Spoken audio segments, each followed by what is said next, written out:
All right, good evening, everybody. Welcome. This is tonight's board meeting for the Math and Science Academy. It is Tuesday, February 24th, and we are adjourning this meeting at 6 p.m. We're not adjourning, we're calling it to order.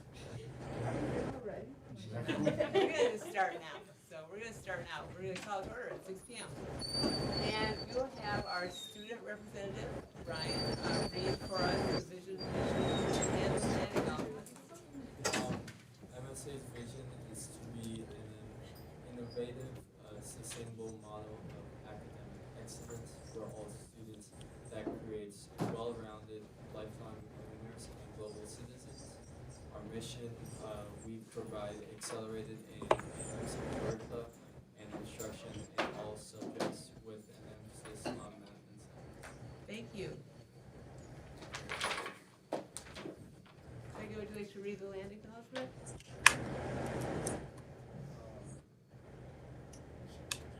We would like to acknowledge that the land on which we gather of the OCT holy, the people of the seven council fathers and of the BD Conchwan, the existence of the Dakota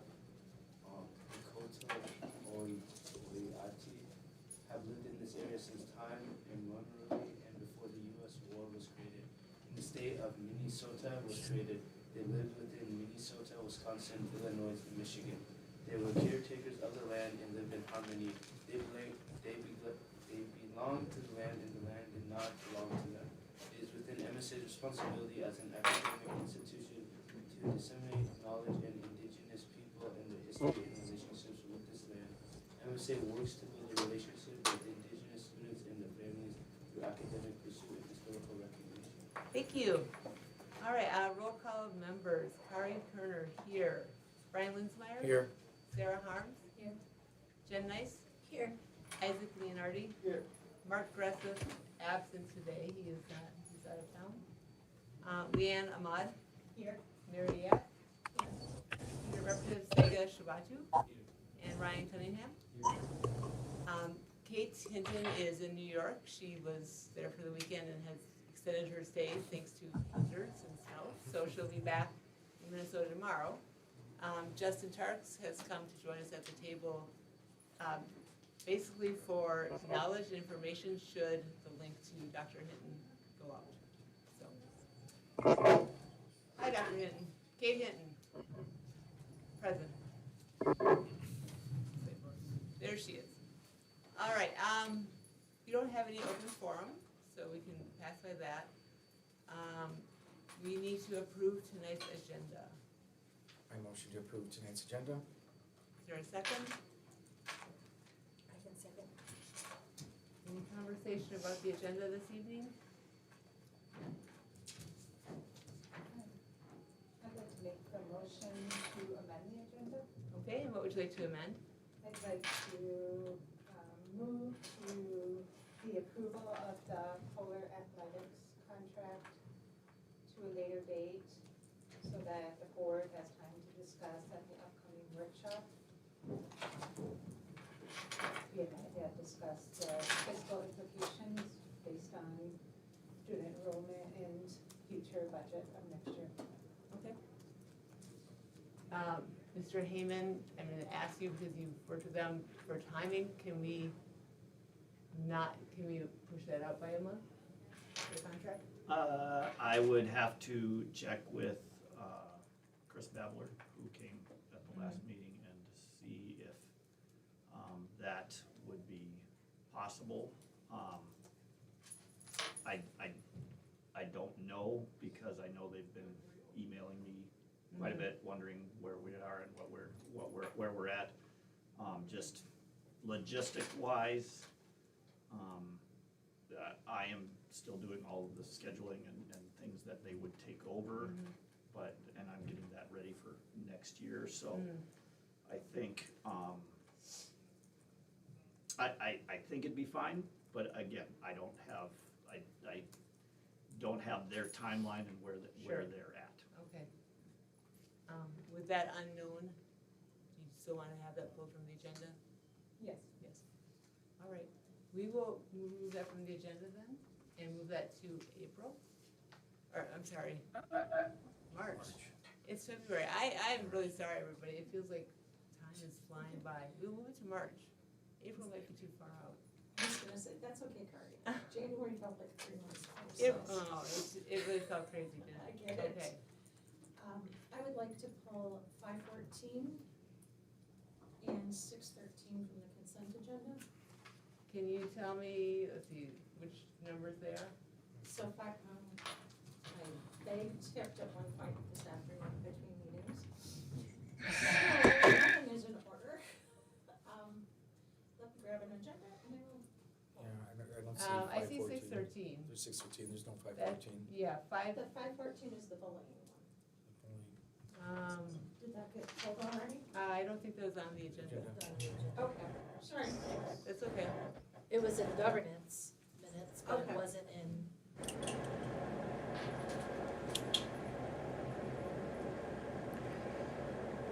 So procedurally, you have to vote to remove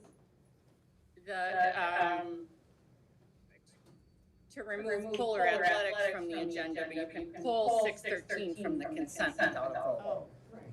thank you. Okay. I guess I knew that with the consent, I didn't know that. So should we back up to Polar Athletics and then address the consent agenda? Back up? Okay. So I think you need a motion to approve the agenda second, and then the discussion, or a motion to move that. Okay. So we've had the motion to approve the agenda, we've had the second, so Second, she moved to. Okay. Yes. So now the discussion is to pull Polar Athletics, which we will vote on. Yes, so then I'm looking for a second, once we, whether that passes or not, then we move on. Okay. Once we get to Sorry, the I jumped. portion of the consent agenda, then Okay. we'll move to move in Okay. discussion.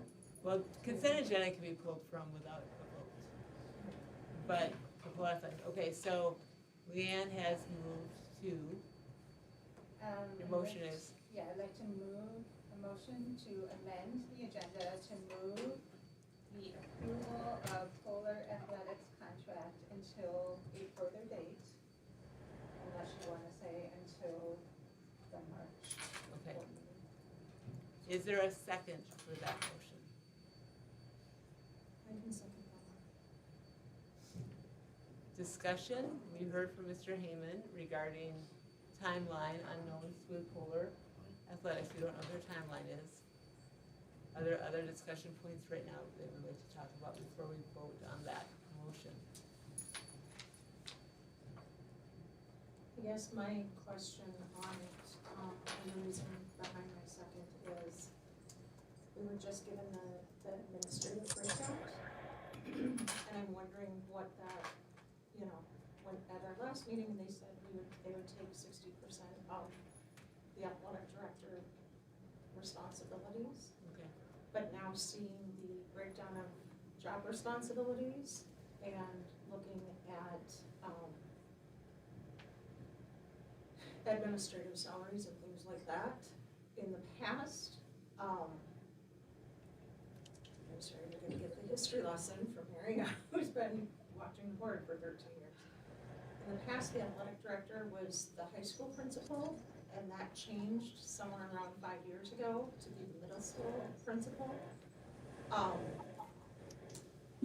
I understand why it was the high school principal, because these are kids that have been a part of the MSA community and culture, and so there's not as much training or breaking in as to what is required. And they're a little bit more settled, I guess, would be a better way to put it in the culture and climate of MSA. And there's a large number of our higher grades that go PSEO, so there aren't as many kids on campus to necessarily facilitate at that point. So it makes sense, looking back, as to why it was a high school principal job duty. If they're taking 60% of that work, are we looking at a reduction then in salary? And I'm not advocating for you, Mr. Heyman, to take a pay cut. That's not my input in this, but I looked at the price on that contract, it is substantial. And I look at what they're looking to do, and I don't know that it is in our best interest when we look at that and go, can we hire a coordinator, an administrative assistant in the activities that would do that? I guess my question is what percentage of your job right now is spent on athletic department versus high school, or middle school principal? So I think at this point, that's a discussion item when you come around to voting. Right now, we're just deciding if it's gonna be on the agenda. So, Oh, so right now we push that, so we would make this now an action item, or we would keep it? So I think the motion was to remove it as an action item. Okay, right, so we vote on that. So you're discussing whether you wanna take action on it.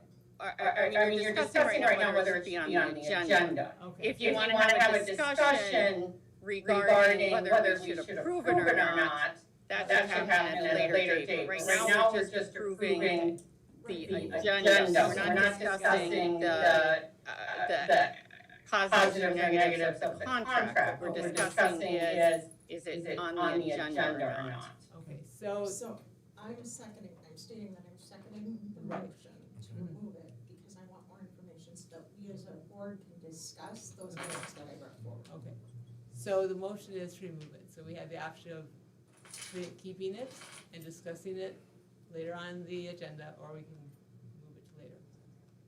Okay, is that clear?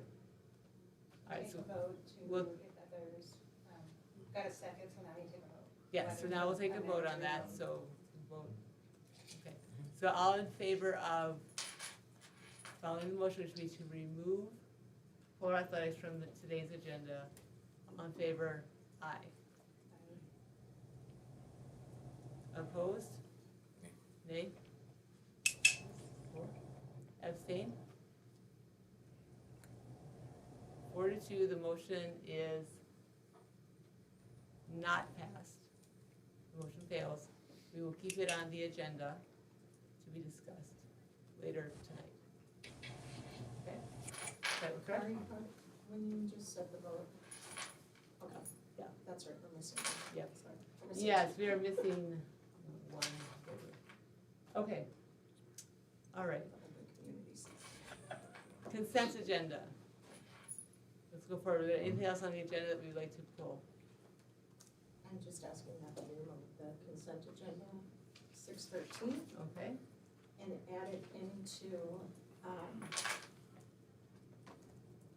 the discussion, the action and discussion items Okay. under 11.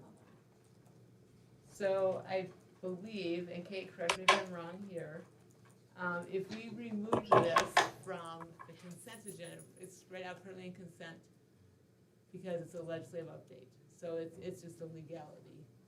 So if we did not approve this tonight, we would not be in compliance with the law going forward until it's Because we're pulling it though to, so we can have discussion on it. right. So if we pull it completely, that's what would happen. We pull it to have discussion. Right. That's what- And I that's asked what to she pull is. it to Yeah. discussion. Okay, so that we just don't need. Yeah, so at this point though, to change anything that's in there, it should probably be sent back to governance.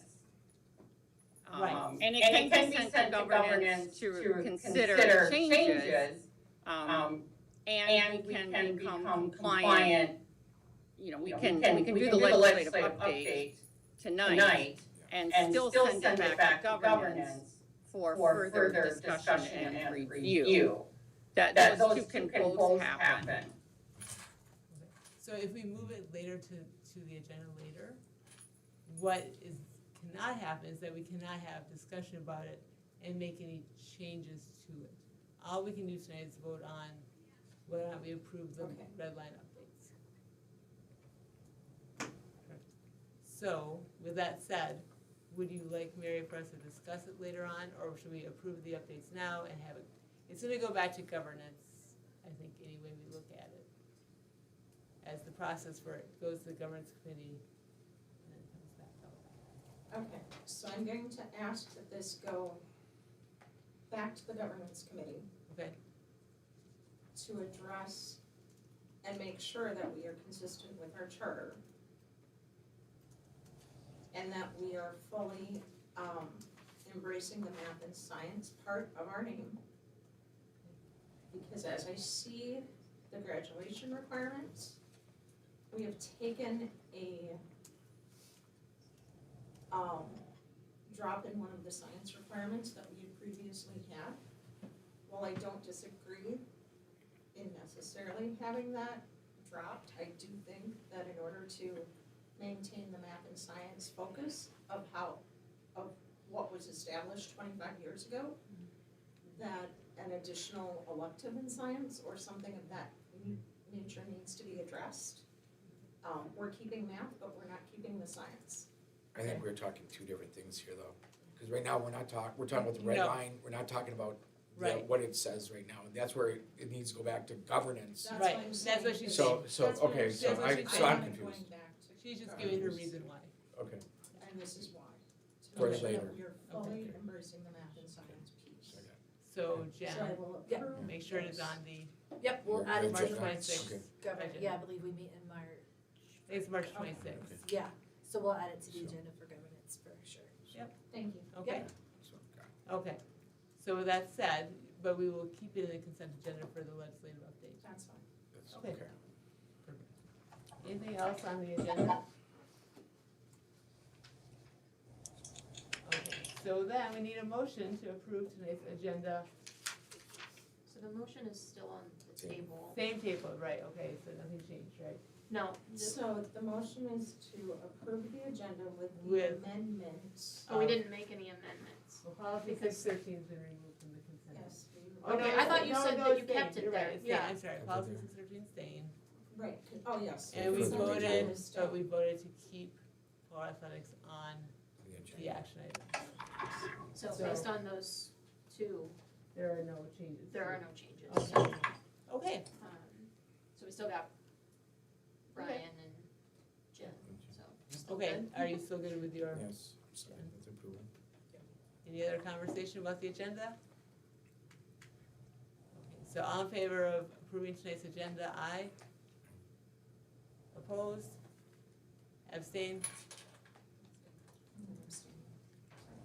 Motion passes.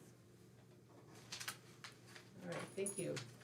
I'm sorry, Mary, you said you abstained? Yes. Okay. And you abstained too, right? Okay, tonight, we are, next up, are there any conflicts of interest tonight?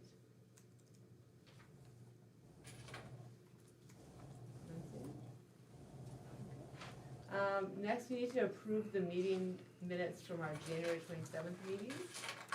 Is there a motion to approve the minutes from January 27th? I move that we approve the meeting minutes from January 27th. Is there a second? Anything on the meeting minutes that anyone wants to discuss?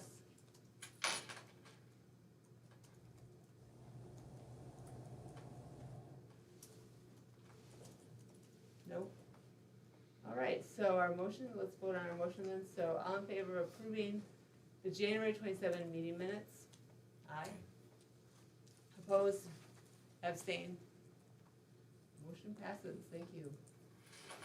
Okay, next, the board wants to do some recognition of our expansion site committee. Kate, would you like to do that?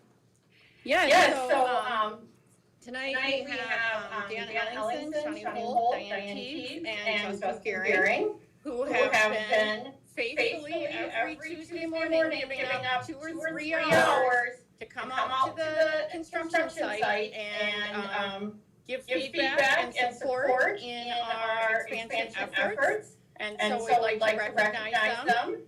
But first, Caitlin has a video that Dan has made that just kind of shows the progress over the last several, almost a year.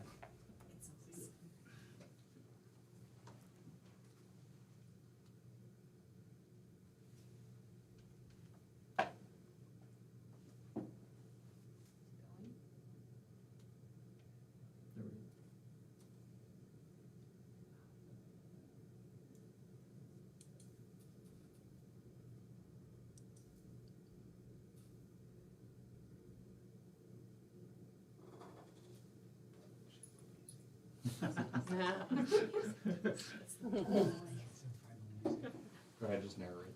Once a cornfield, never again.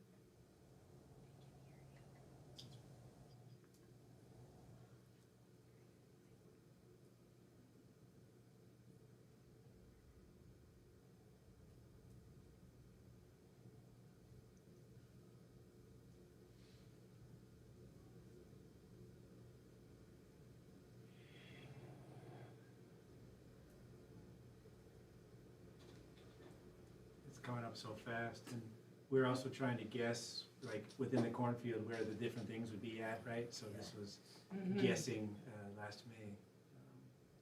Wow. Yeah, started, but- Oh, there's And I can't see it. yeah, that is-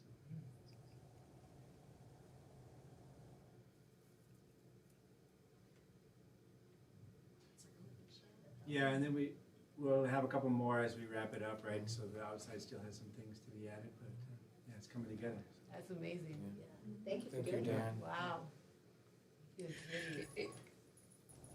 So we just want to thank this committee for all of their input and hard work, and input along the way. It's been a journey, and I truly appreciate all of the time and feedback that they have provided. So with that, we'd like to recognize this group. If you want to, it's kind of awkward because I'm not there.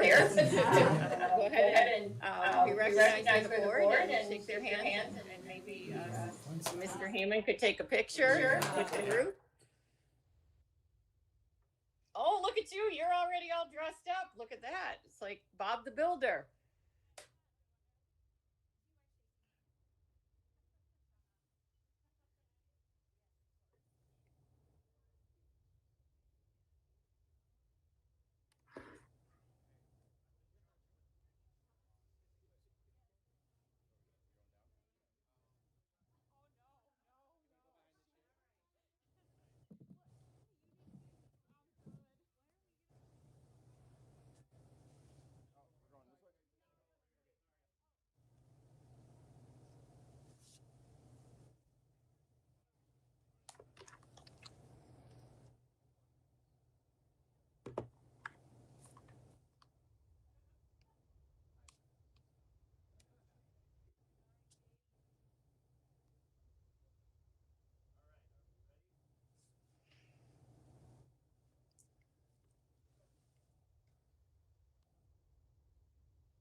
Thank you, guys. Okay, you're good. All right, thank you, that's great. Okay, next, the consent agenda. Do we have a motion to approve the consent agenda? I move to approve the consent agenda. Is there a second? I can second. We've had some discussion about policy 613 already. That's being approved for legislative update. Any other conversation, questions?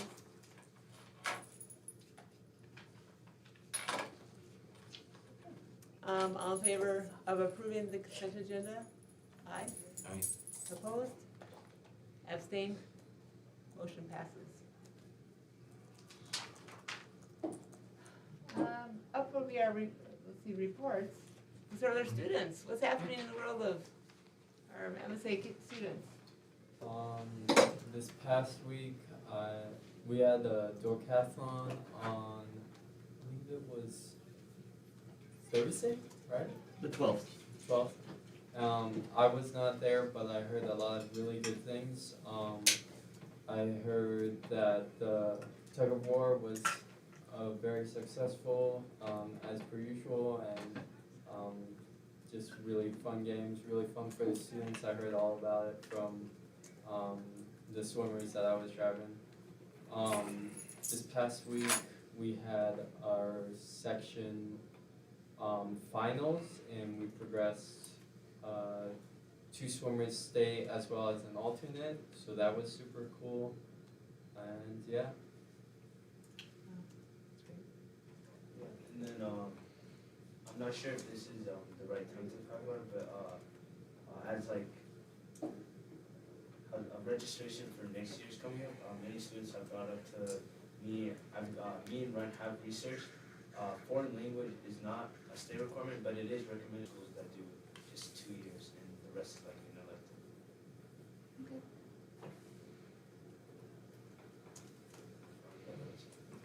Good, good story, thank you. It's hard to believe we're already up to registration time. Fast. All right, well, thank you, students, we appreciate that, appreciate your information gathering and sharing that with us. Board report, Ryan, do you wanna go ahead? Yeah, the board report is out of our retreat. Basically, we were somewhat notified that our authorizer is starting to retire, so we are beginning to look for a newer authorizer, which I believe, Justin, you've been kind of in charge of that one. And we're making some progress with some good movement and some ideas waiting to be brought forward. So we have that one. We know that the expansion is needed and coming. The K-5, we're looking to reapply. We're looking for a clarity on charter and possibly a merger to possibly be approved later. We do understand that there's gonna be some potential risk with a merger, but it probably might be giving us the best option for expansion and then to continue us under the path we would like to go. Let's see, merger, guiding, again, we're trying to use our guiding framework by our authorizer, and the search is to be helped done by Dr. Hinton. We are also looking for we talked to the board about trying to find someone to fill our open community member seat with, and I know we've had some interest, and some of our board members have been able to get some people to apply, I believe. So that's a positive note for us. And if anyone else out there is looking to apply, please do it now or soon. They close on March 15th. And I believe that was, is that what? I think that's about it. We do, to update, we do have 2 applicants right now who have submitted self-nomination forms for the community member seat. That's good. So that's exciting to have that, and yes, if there's other people out there still wanting to do that. Yeah, plenty of time. To add to that, this is such a minimal, but a little thing, we, at the start of our board retreat, we instituted, so for one day, we did a opening question to kind of give some board, just interaction and rapport building. So would anyone like to have a question available for next meeting? Choose the question, I should say. Our question was your favorite emoji. I can choose it. You want to choose Got it. for one? Okay, Nice. so that'll be for March 3rd. Thanks, Mary. That'll be great. And the other thing I think to add in there is that today was Max Day at the Capitol. Charter schools were there to advocate for charter schools and to meet with legislators. And I know Justin went. Yeah. Anything you want to say about it? No, I think it went really well. Mary was there also, and Mary, yeah.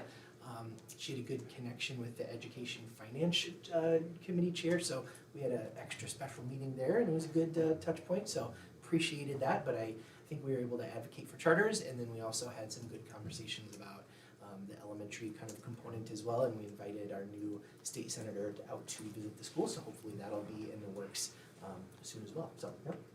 You know, see what I add, Mary? I think this is the 4th year I've participated in Charter School Day at the Capitol. Well, 3rd because I did 1 year prior to being on the board, but then and last year we ended up with a snowstorm. So it's always a really good day to be down there, to tell our story, to tell about the amazing kids and students and teachers that we have here. And really, it's an invitation to them to come and see. It's kind of show and tell day at the Capitol is how I look at it. And I can never emphasize enough, connections are important. Senator having Cindy Jager is amazing. She actually mentioned that she had been at one of our robotics events 2 weeks ago, so ahead of us.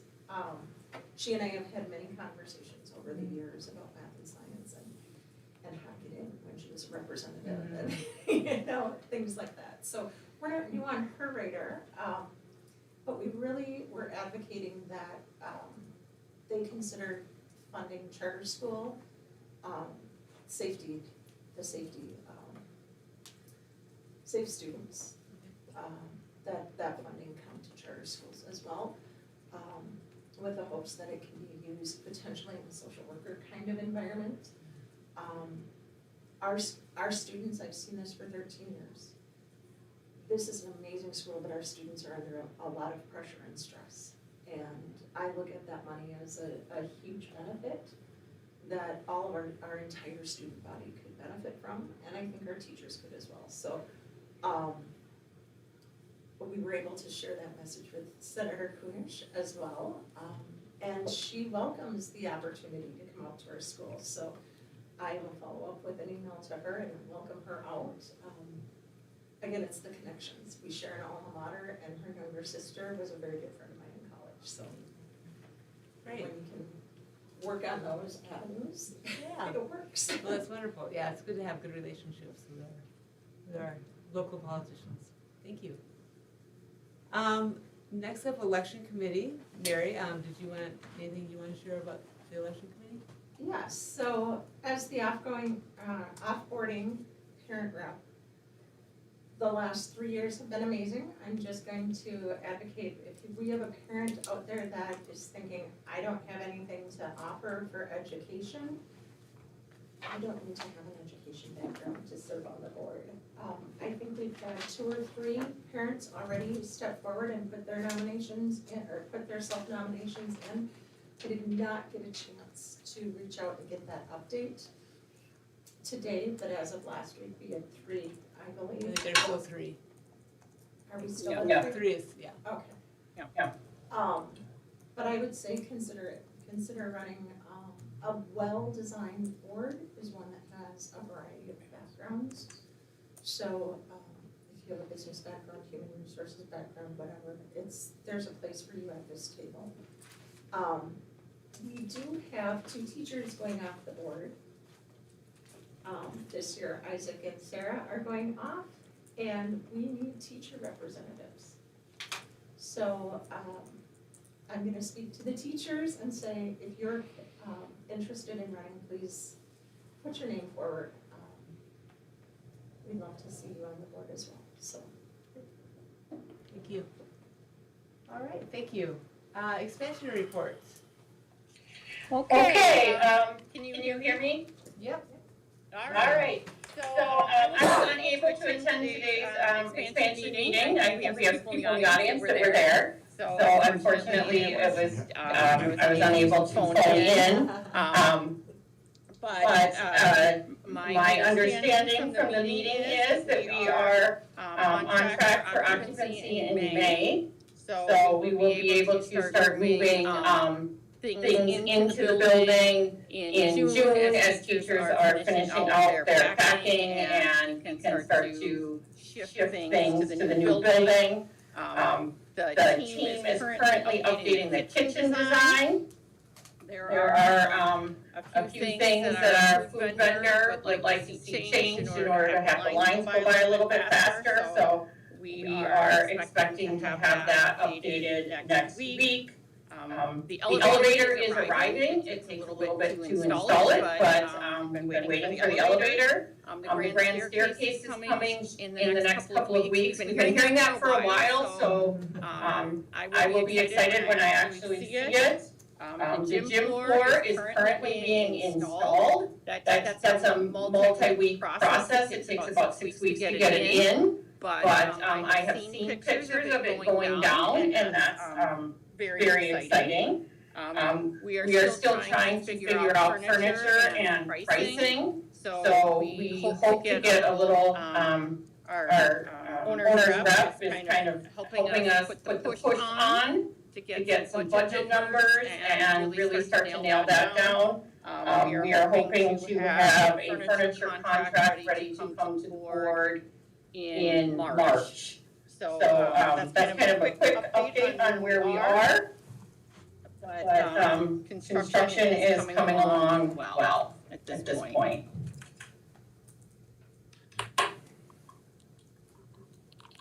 Okay, thank you. Moving right in then, Kate, into your ED report. Yep. So today, I can see Caitlin's got up on the screen. I wanted to talk a little bit about Minnesota multi-tiered systems of supports, which is what we have been working on over the last several years. The entire admin team has just completed Compass training. Compass is the state's professional development group, and so we have been working on it. There are several areas to focus on. There's an infrastructure for continuous support, family and community engagement, multi-layered practices and supports, assessment and database decision making. So math and science has been really working on this, and we completed a self-assessment where we went through and scored where we are on this process. And it was, this is not like a percent, like 66% is good because it's just a 1-2 score. So we have been really working on the infrastructure for continuous improvement. So it was nice to see that came out and reflected that work. And then as a team, as a whole school, we've been working on developing those multi-layered practices and supports. Those are the interventions and the classroom supports. So that came out rather on the higher end, and then assessment, which would be working through the formative and summatives. So we have seen quite a bit of growth in those areas, but it also reflected what we know we still have to work on, which is family and community engagement and database decision making. So that is kind of where we've been moving our PLCs and our SSTs, and we are excited to continue that work. We do have Compass offers a training for all staff this summer, so we are looking to bring a group of teachers to that training, and there is some charge for that. We will probably have to pay the teachers for their time, as it's in June and they are not working. They're off the clock at that point. But we are very excited about that progress. And Dr. Karts is with us today, but in March he will come and share the plan to move the MTSS at MSA forward as part of his new role as Director of Leadership and Learning. So that's kind of where we are, and that's a little bit of a focus on what we've been working on as a school. If you're interested in the full framework, there is a link in there if you would like to read that, and then there is a link to the MTSS and MSA handbook as well. Those are both rather beefy documents, so I will let you read those on your own. Are there any questions about MTSS and how we are proceeding at Math and Science for that? How many years have we been using MTSS? So we started the initial framework probably, we started instituting it 4 years ago, but it wasn't until we moved to block schedule that we were able to more fully begin that. But we were starting at a point where there was really no infrastructure. Many schools are starting a little bit further along. It's a multi-year implementation, and it's one of those things that you will always continue to hone and improve over the years.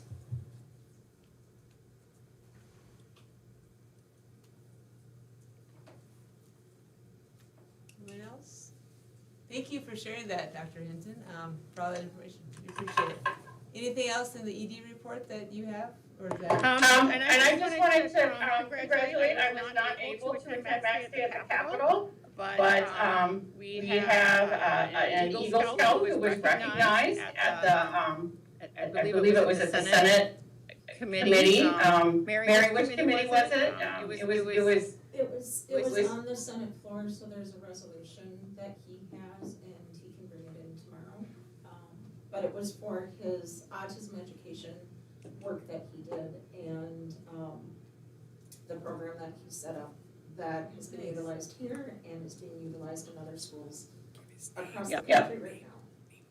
So I was unable to be there to congratulate him, but I wanted to extend congratulations through this board meeting. So congratulations to Joe for his Well done. recognition at the state capitol today.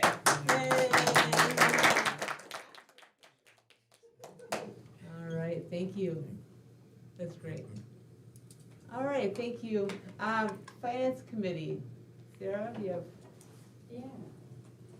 So we met on 2 Thursdays ago, had a good long meeting talking about all of our finances there.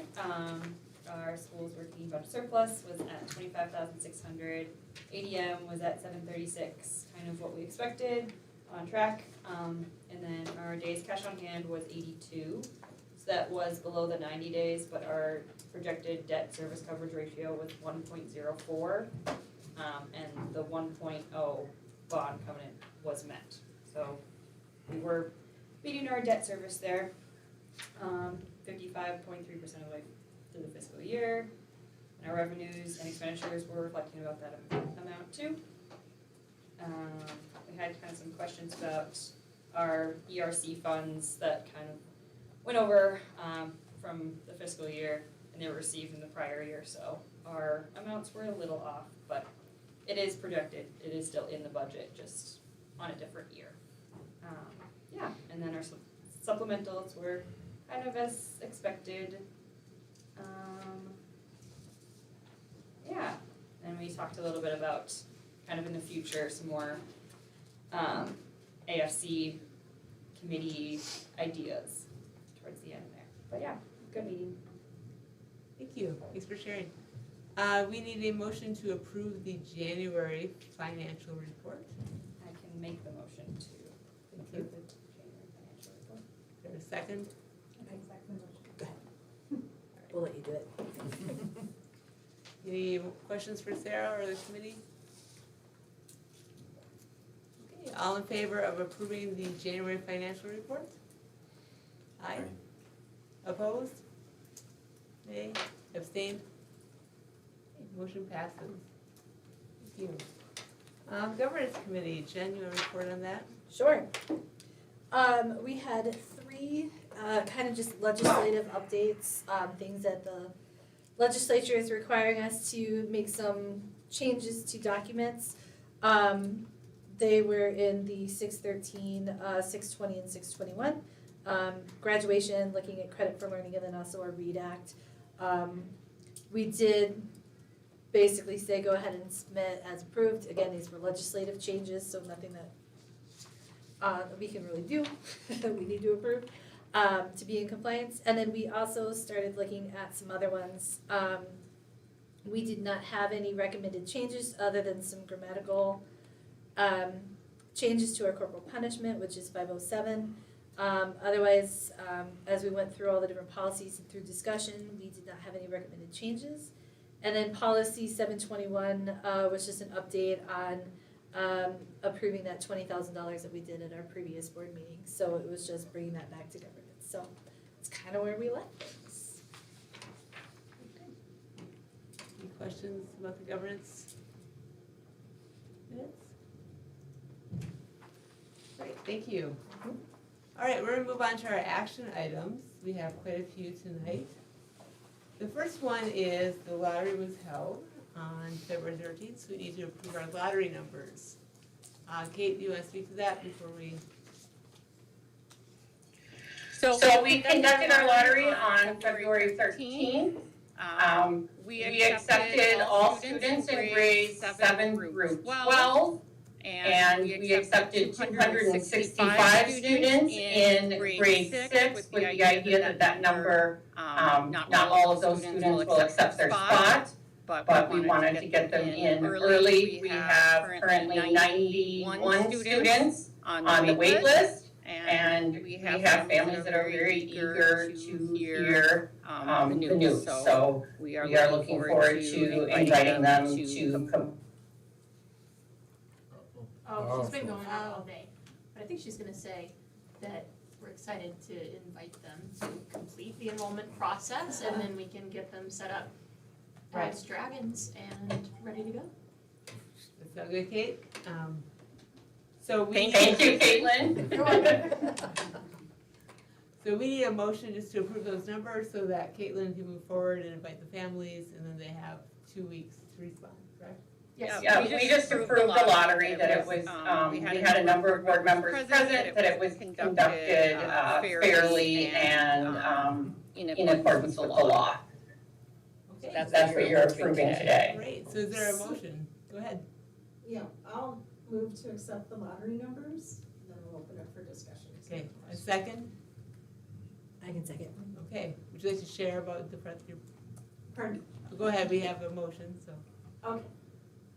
So my question for you, Dr. Hinton, is, I know we had approved, I think, a building max of 1,300.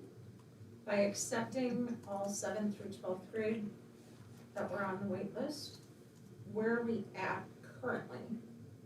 Projected? I don't have an exact number, because it'll be, once everybody accepts, we will be below the 1,300.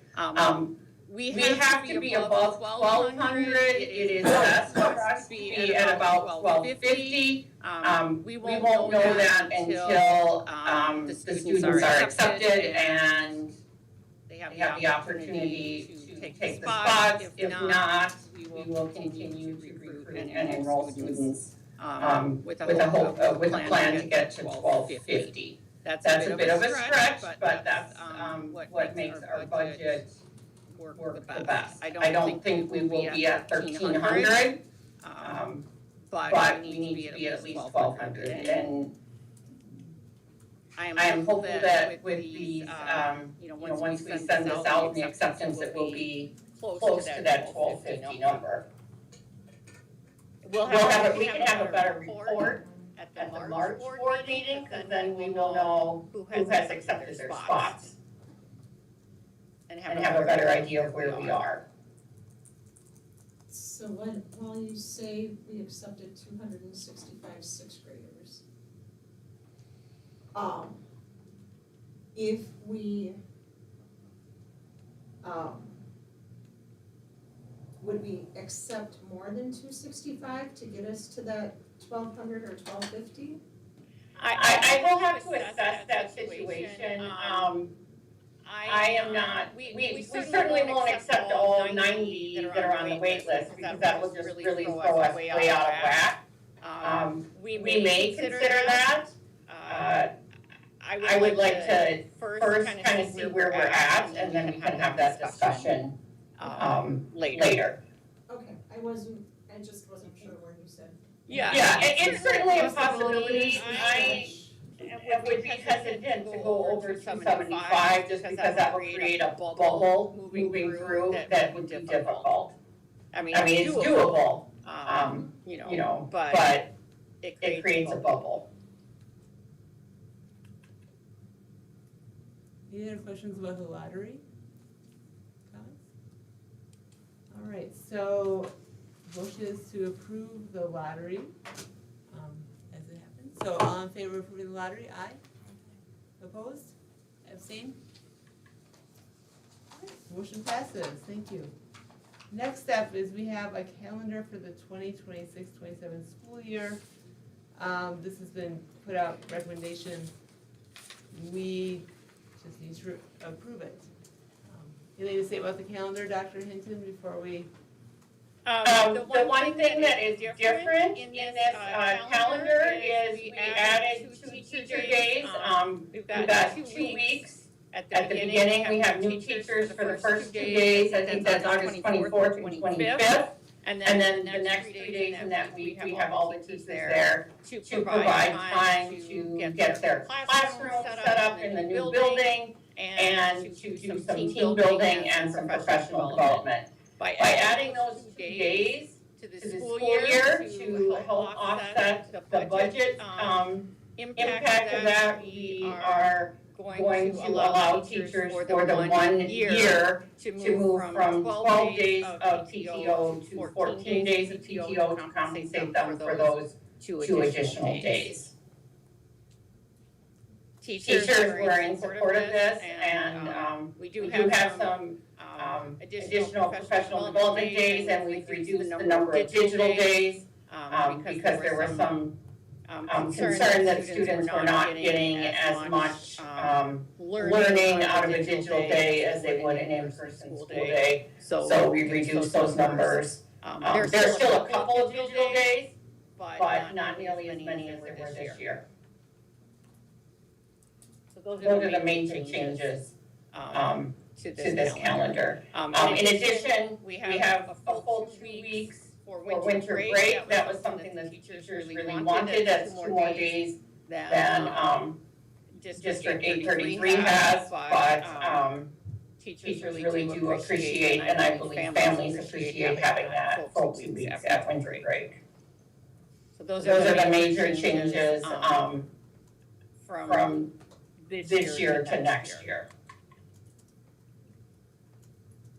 All right, thank you. Is there a motion then to approve the calendar for the 2026-27 school year? Is there a second? I'll second that motion.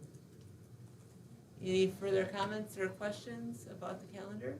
I have a lot of questions. Mary? I'm sorry. Go ahead. Kate, how many instructional minutes are per day planned for next year? Per day? I'm not sure off the top of my head. It should be similar to this year. We don't have our start and end times yet from District 833, but I expect that we will be close to that. I mean, we will be in excess of what is required, the minimum required by the state. Okay. And then is there an issue when we look at some of these days that we have 9 through 12 only or 6 through 8 only, and how those equate out for those different students?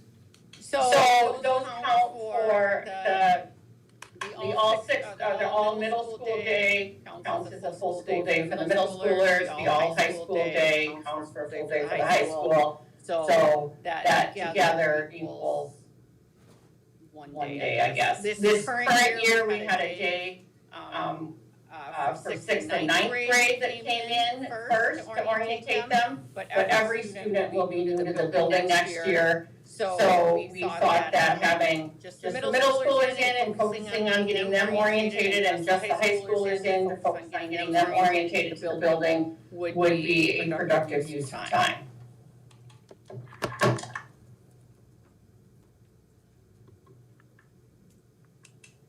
Mary, do you have any other questions?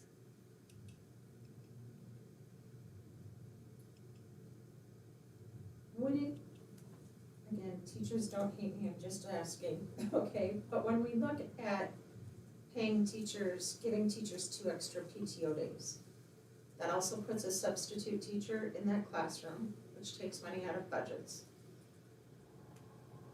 Just my question, and don't get me wrong, I think a 2-week holiday break is great, but could those 2 days be put into that time frame where we wouldn't have to put substitutes in classrooms to save budget dollars? Or could we stipend them, which would also save substitute teacher dollars? I'm just asking, because So when we I- look I- at that kind of increase of staff, it's a lot of dollars. Typically, we have 181 work days for teachers. We, this next year, have 183 work days for teachers. In order to compensate staff for the additional 2 days, having a substitute teacher is cheaper than paying out the PTO at the end or paying them their contracted rate for those extra 2 days. But there is a cost. It's just not as, so typically when we have added days in prior years, we've added it to the teachers' salaries. But we don't wanna add it to their salary because we wouldn't have those extra 2 days in future years. And we don't want to take money away from staff.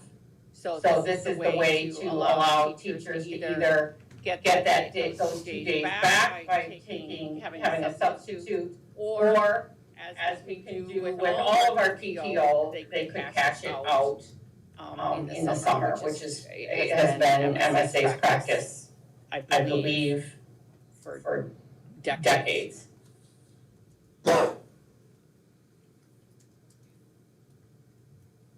So if you put it into the holiday break, we would have to take 2 other days off the calendar somewhere else. Does that make sense? Because we would need to get. The extra 2 days in the holiday break are already there, so those are already counted for. Like, we already have 2 extra days in the holiday break, with still having 183 work days for teachers. But I think Mary's suggestion was to have us do those 2 days off during our So break. it wouldn't be this, it would Paid be, days off, right? What? Like paid days off. it would be 2 paid days off during the holiday time. That's already included in the calendar. Okay.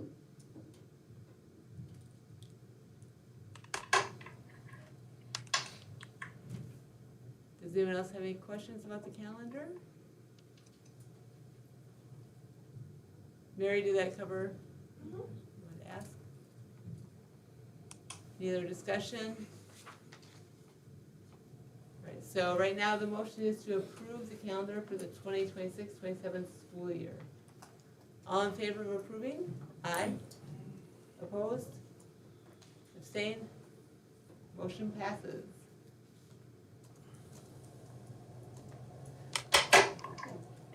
Next on our list is our approving the Polar Athletic contract. You all received the contract in the packet, you have a chance to look it over. This would take the place of having somebody on site hired to be the athletic director. This group would take that over as a responsibility.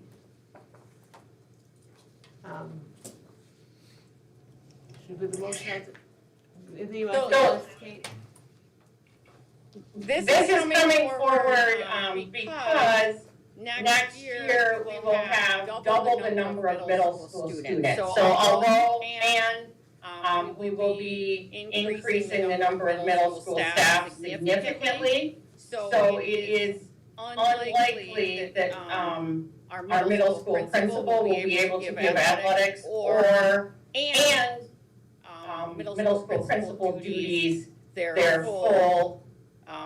It's just not going to be plausible to be able to maintain the level of support staff that we and students that we currently have to have both of those things happening. So if we do not do the Polar Athletic group, we are likely going to have to hire an athletic director for next year if we want to continue and to grow and support our athletics and activities moving forward. So that's why this came forward at this point. so I So have a question. We need a motion Motion first. approved first. So is there a motion to approve the Polar Athletic Group contract? I will move to approve the Polar. Is there a second to that? I'll second. Thank you. Discussion, questions? I have a question on Exhibit B, page 2 up at the top on the payment schedule. And it talks about phase 1 and phase 2. And I'm a little confused because it looks like phase 1 started on December 1st of 2025 and is going to go 6 months. And then phase 2 is starting on July 1st, and I believe that date was in here somewhere.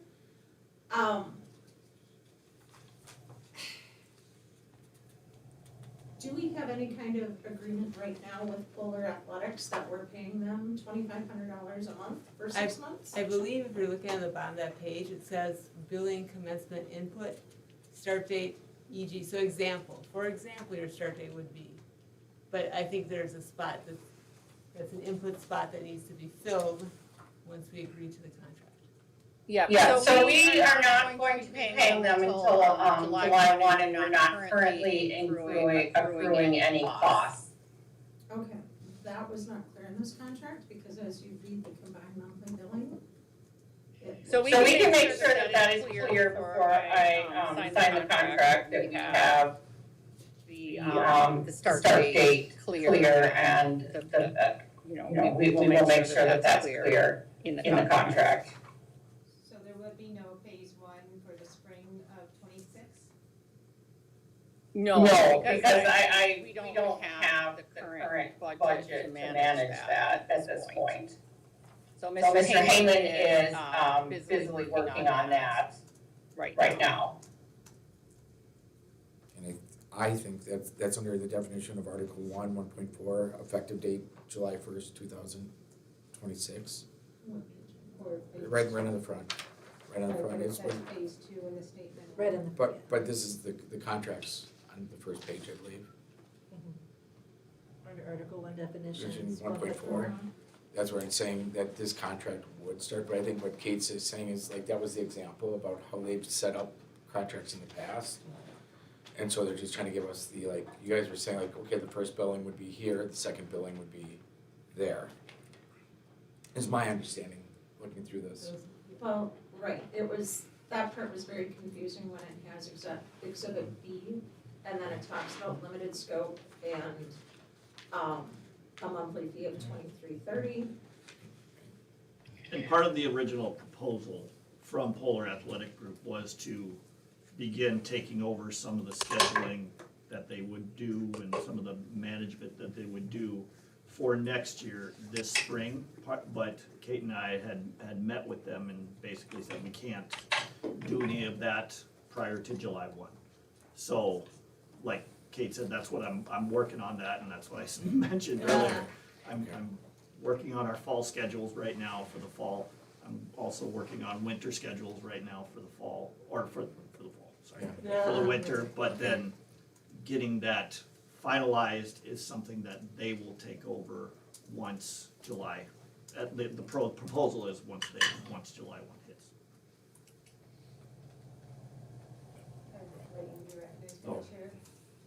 Oh, I'm sorry. Yeah.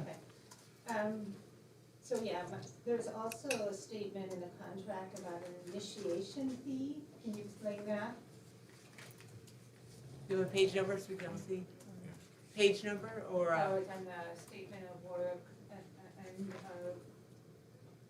page. I've never seen it.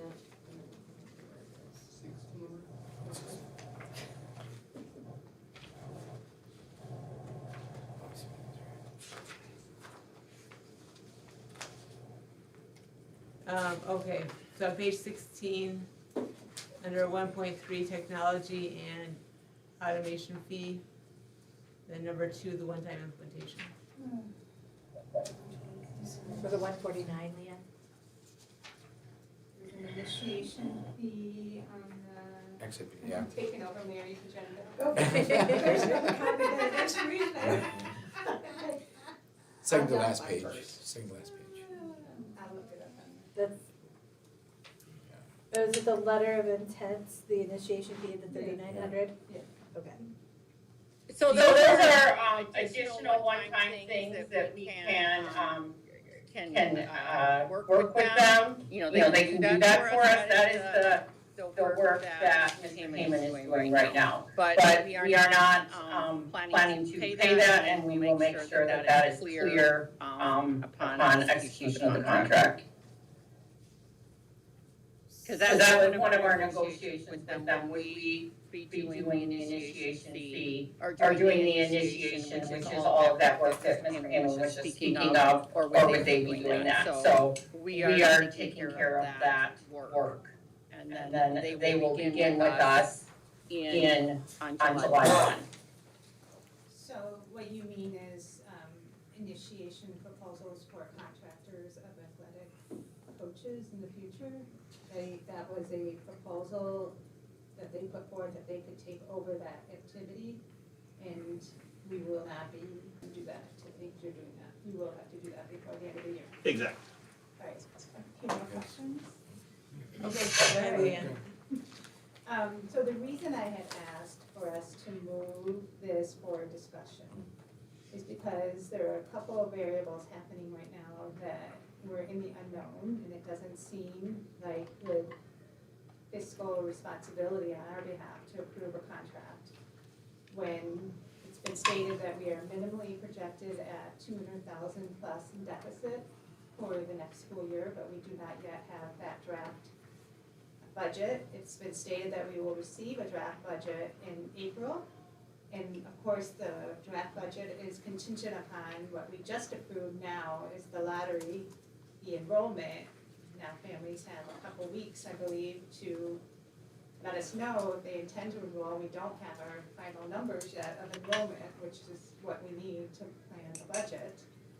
And it's been stated that students are, also current students are making their final election of classes in PSEO, so we don't have that information to know which supplemental. We know we have to hire core staff to increase and meet the demand of our expanded middle school, but we don't yet know what supplemental staff we have to hire, and there's a lot of contingencies here.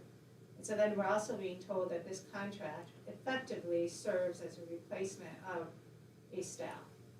And it's a costly staff at $70,000 plus a year. So I don't have good confidence that we should be approving this at this time, especially if we're not going to be starting till July.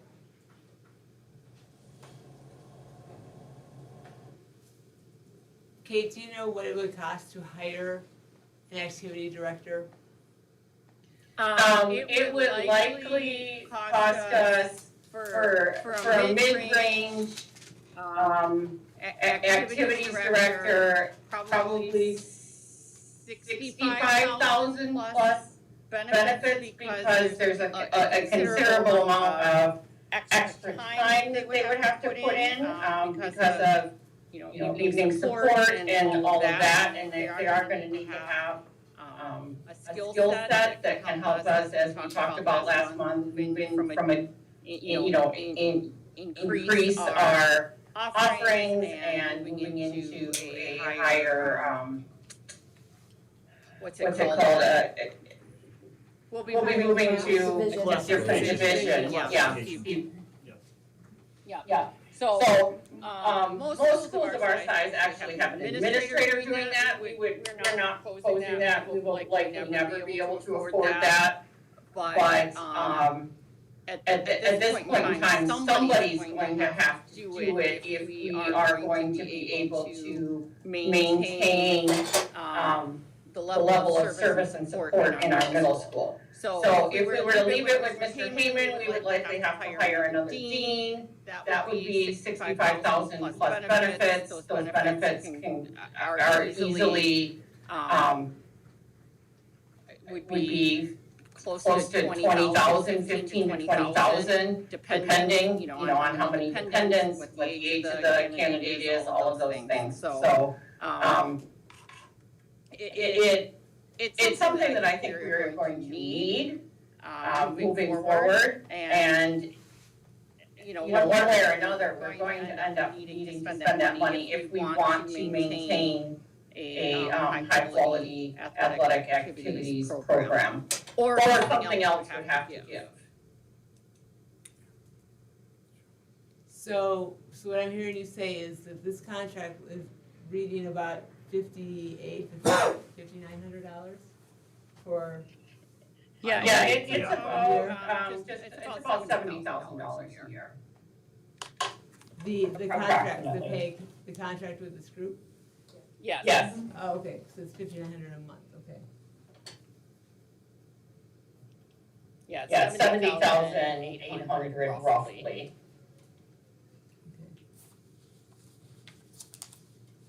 But, so is it, I'm sorry, you're maintaining, I mean, the RACI that's in the statement of work states that you're maintaining your director role. And so, are we replacing a director, or are we supplementing a director? The director part would be the person, they need somebody on site. And so what I would be doing, similar to what I'm doing now, is a lot of the evening activities, a lot of the managing on site of all the activities and things that are going on. The majority of what Polar Athletic Group would be doing would be stuff that can be done remotely, scheduling, finding officials, making sure locations are taken care of, busing and transportation is taken care of, hiring coaches which can be done remotely, and finding coaching candidates, that type of thing. And that is right now a very large chunk of my job. Right now is the scheduling piece, the verifying officials, paying officials, and maintaining all of the facility management piece. I would still be there. I would still be the point person for Polar Athletic Group, because I'm familiar with the school. I'll be familiar with the facilities and all of that stuff. And yes, I can be the supervisor as well on some activities and some athletic events, that type of thing. The site supervisor, which they will need. So that, I guess, director position is, yes, they would, if a student needed something from me, or a group needed something from the school, I would still be the person to go to be able to answer those questions. It's just the remote stuff that they would be doing, which again takes up a heck of a lot of my time. That scheduling piece alone. I don't doubt it doesn't take a heck of a lot of your time. Sorry, no, I just wonder if director level is the appropriate staffing that we're talking about, and that's what I wanted, a discussion at a workshop. It's a time study about appropriateness of level, and in this statement of work, they clearly state that you would still be a director plus, your role as principal. That doesn't sound like it's matching the need. It sounds like they're doing a lot of administrative functions. I think you could probably get a lot cheaper, so I don't hear the best value coming out of this conversation. I'm sorry, you do? Yeah, thank you.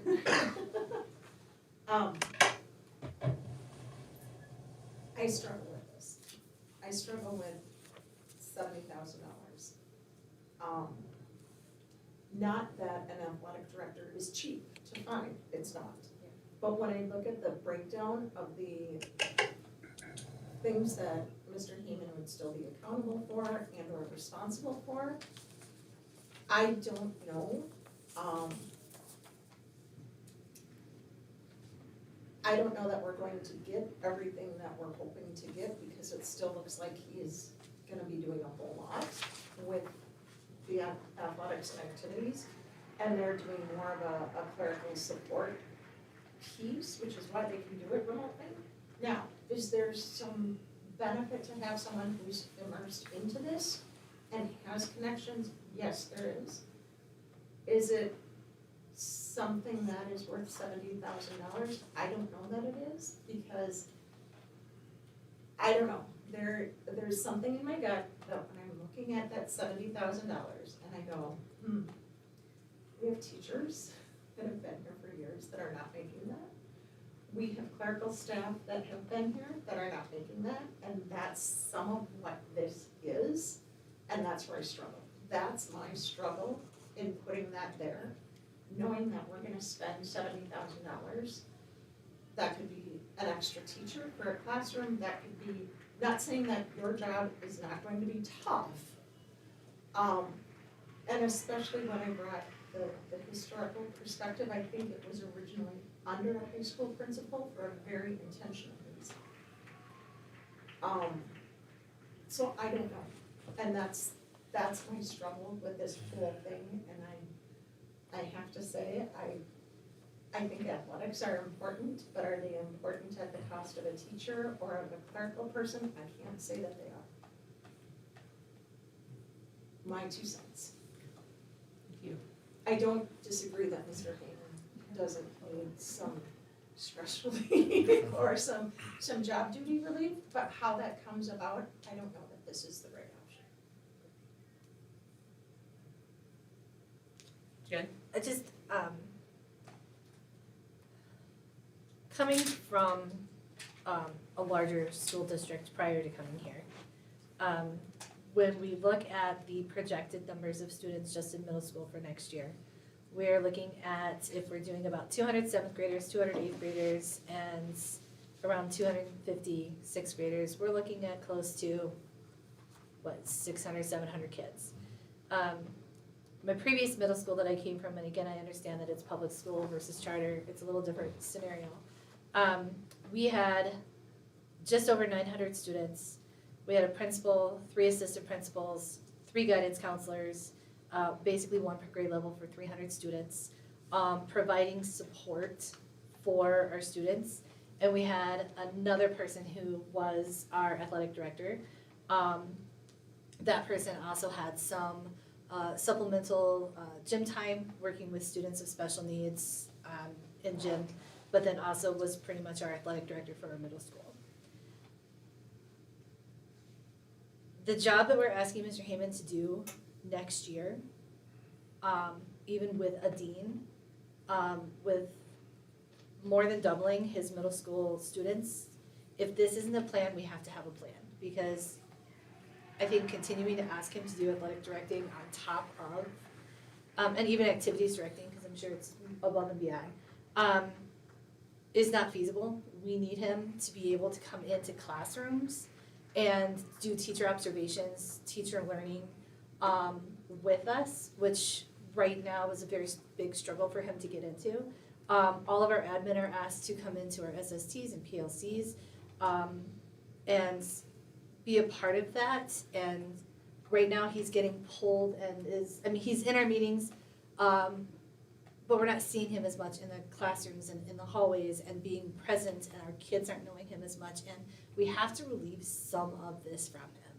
And when I look at the 70,000 and I think about, like Dr. Hinton said, with experience, you don't want someone coming in just out of college trying to move our athletic program into a different division, adding on different sports, trying to do all of this. We need someone with experience.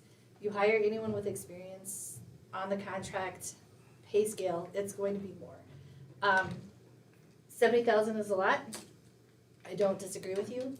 But we're also asking them to do a lot on top of that with moving into the district. And I just think it's something that we need to consider. And if this isn't the route that we go, I understand that, but I think there needs to be a plan in place, because we do need something. This needs to be a separate position. This needs to be something different than what we're asking our administrators to do. They have other responsibilities that we need as teachers to see them doing it.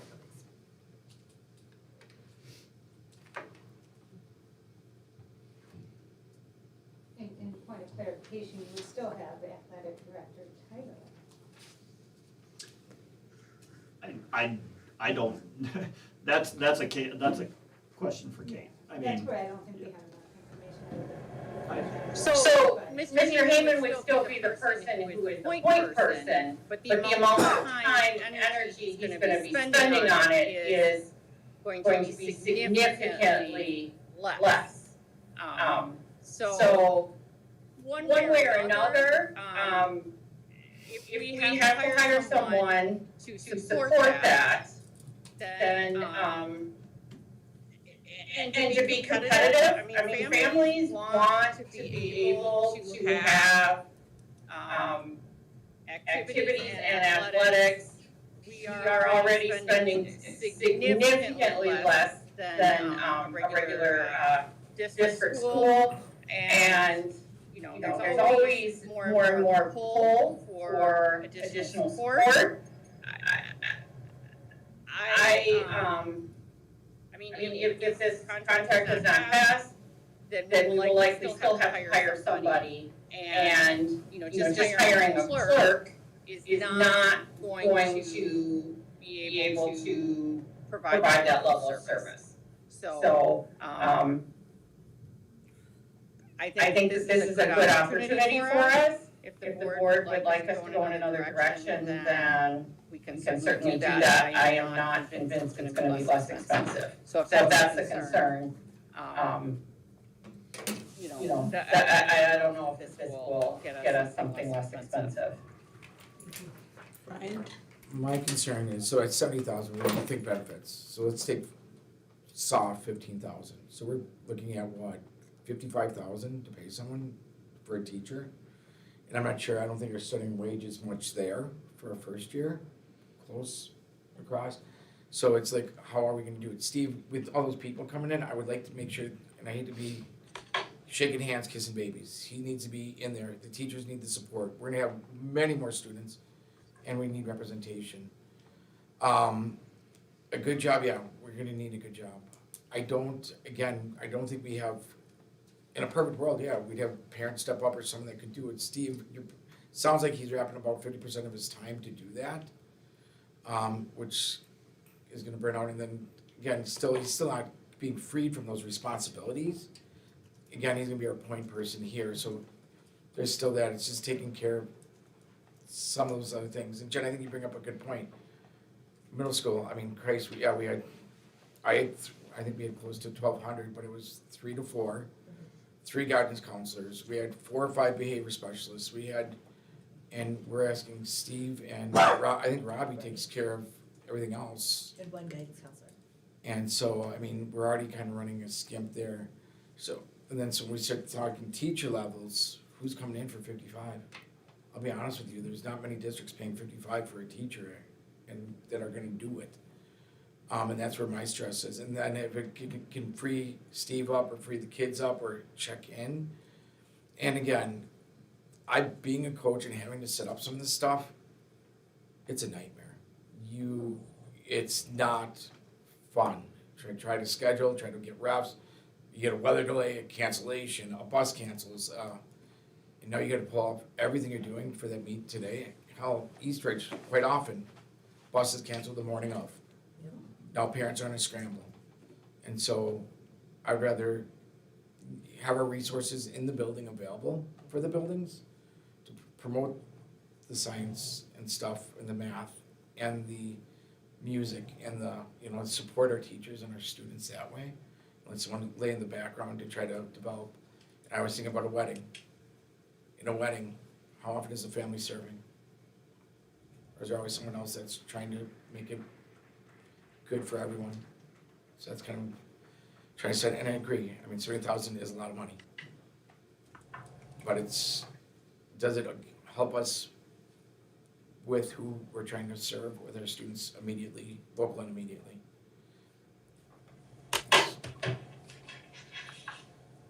I mean, it's the money and it's the clarification on duties and roles and titles. I don't hear a clarification that his time is gonna be freed up 50% or more. It just sounds like a statement that's being made, but I wanna be sure if we're paying $70,000 that your time is significantly freed up.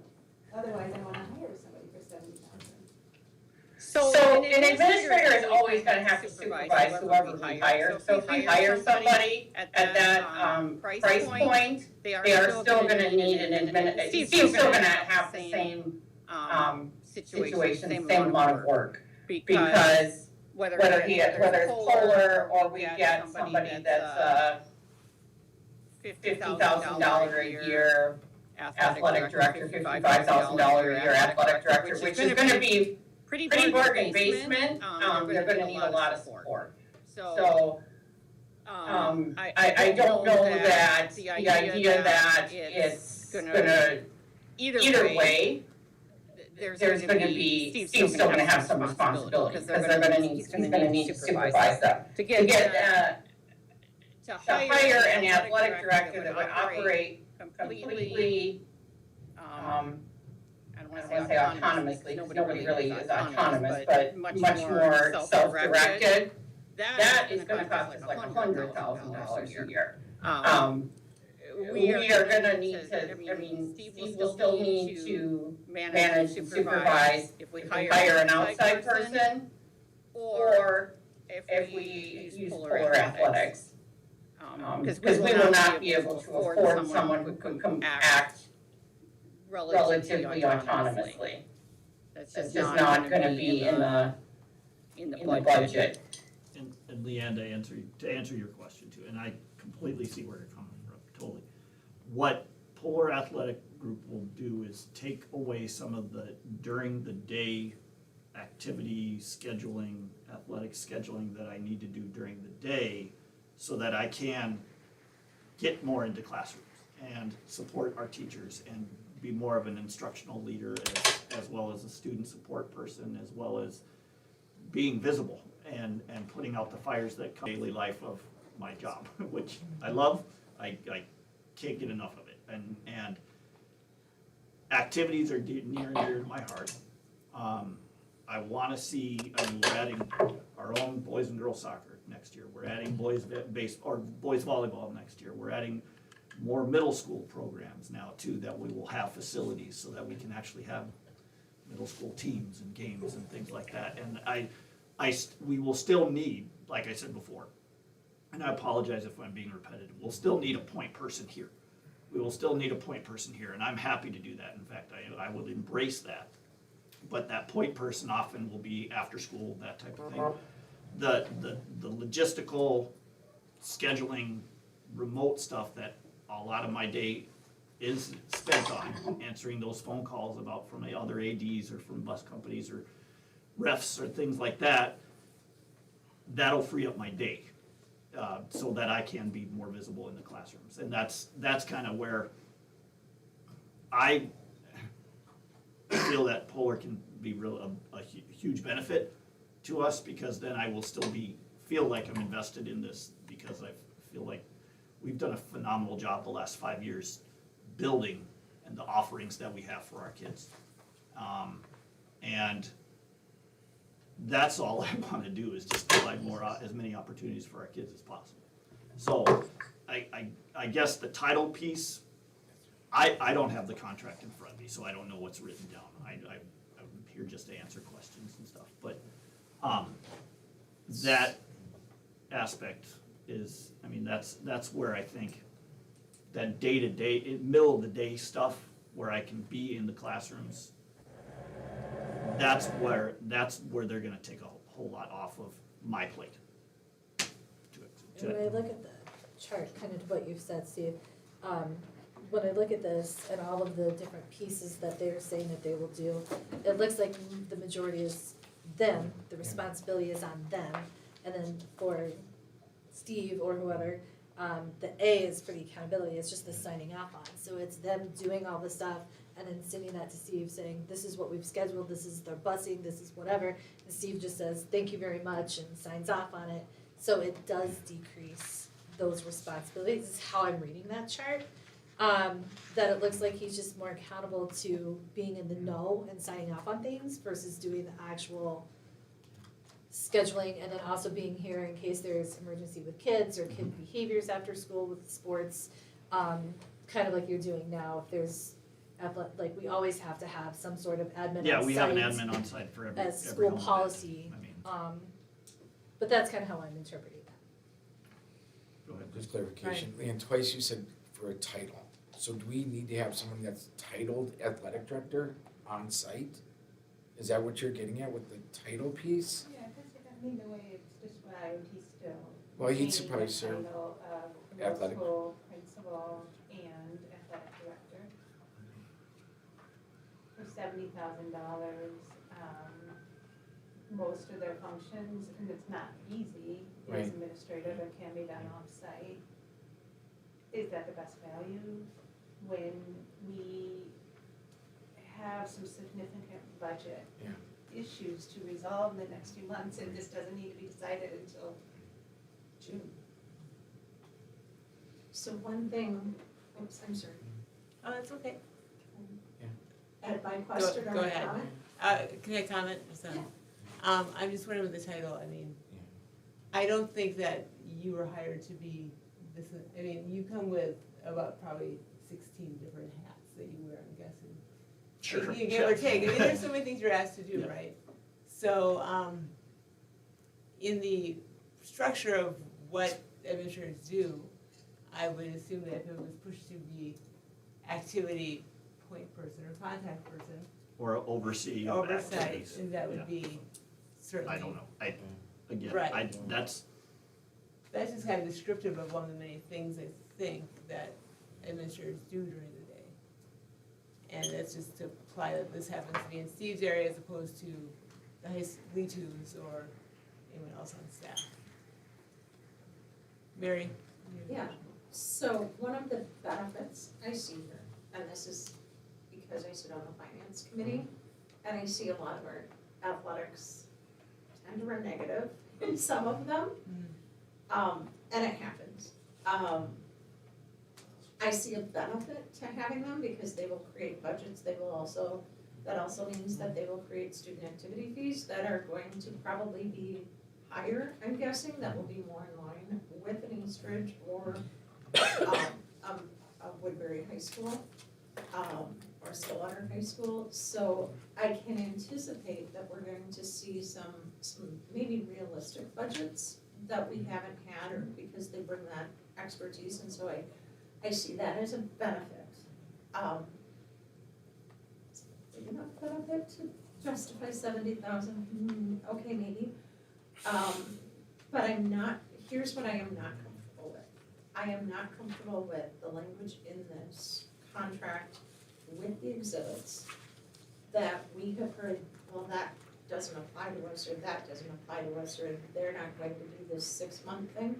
If I can approve a cleaned up contract, I am much more comfortable approving that, because then I know it's not up to our interpretation or not, it's written. And I know what we're signing. And so when I look at this, I can't approve signing this because there's too much in there that we can do it tonight that we're not responsible for, but it's written. And if I'm approving the contract that's presented to me, that's what's in front of me. So if the board could make the choice to approve the contract without with the exclusion of those line items, and then we can move forward if that's what's holding the board back, that is something that we certainly can do. And that's within your ability to approve the contract with excluding the phase one and initiation fees, or whatever that those two lines, it's hard for me to see them because I'm working off of an iPad right now, but and I had to get a piece of paper from the front desk because I didn't even bring my little notebook. So if that is what the board would like to do, you can certainly make the motion to approve it, excluding those line items. So my other question is what is this construction consulting retainer? And what are the technology and automation fees? You have page numbers? Yes, well, no, there's not a page number on there. I'm guessing it's page 1 of Exhibit B. So that's something that I think that's an add-on that we could do. They have not been doing that with us. They have been through different expansions and different helped us with like help other schools to set up and that kind of thing. We're a little bit past that time anyway. I mean, the construction is, as we heard, nearly finished. So they wouldn't really be doing that. That's not something that we have necessarily agreed to. So if that's something you would like to strike from the contract, we could do that as well. Is there any reason we couldn't get a cleaned up contract presented to us at the board workshop next and ask for a special meeting just to approve this contract at our workshop next Tuesday? On March 3rd? Well, I mean, you could, but you can also approve it with those items struck, and then those items are struck. I mean, they're not, that's not part of the approval that the board granted. So they would have to remove those before I could sign the contract.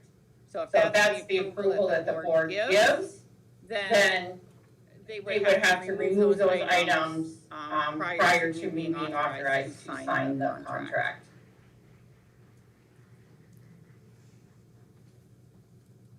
So if we wanted to do that, it looks like on Exhibit B, number 2,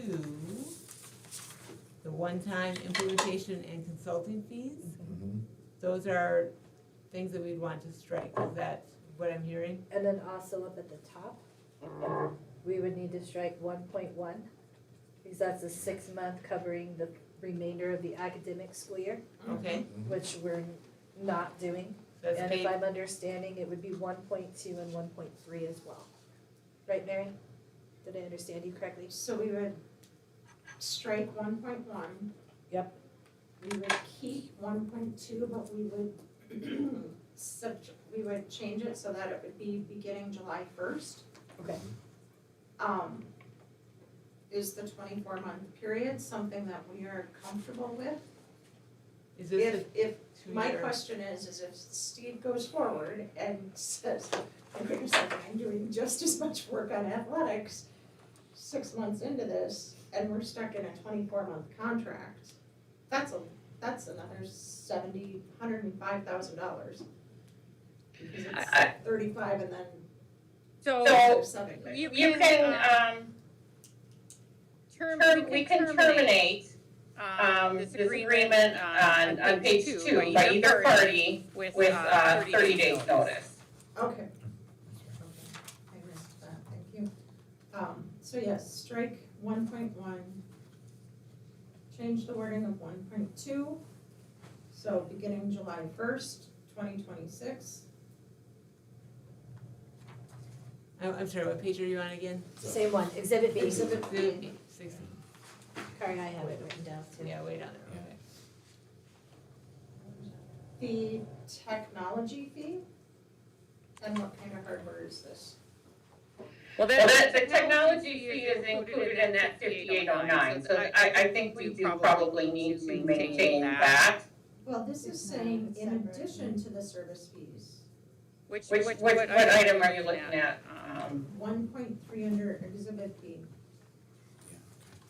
It says, in addition to the service fees above, a recurring monthly technology fee of $149 shall be assessed for the duration of the agreement to cover ongoing hardware, software, and automation tool maintenance. They talked about that in their presentation.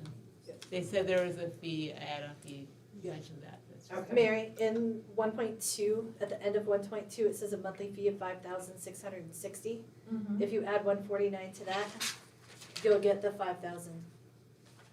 $809. That's Thank you. Yep. That's where she's coming up with that. It's already included in the cost. I had to do math real quick. In addition to these changes, I would have preferred a point of clarification if they're stating there's a maximum number of hours of service per that month. We don't know if they're gonna be doing 10 hours a month of work, or if they're gonna be doing 40 hours a month of work. There's no minimum or maximum, and that's what's concerning to me is when you're starting off something new like this and piloting, and it sounds like they're a fairly new company. Do they have a couple other contracts? Could they give us some, is there a reference check to find out how the work, how many hours of remediation would this cost? Right,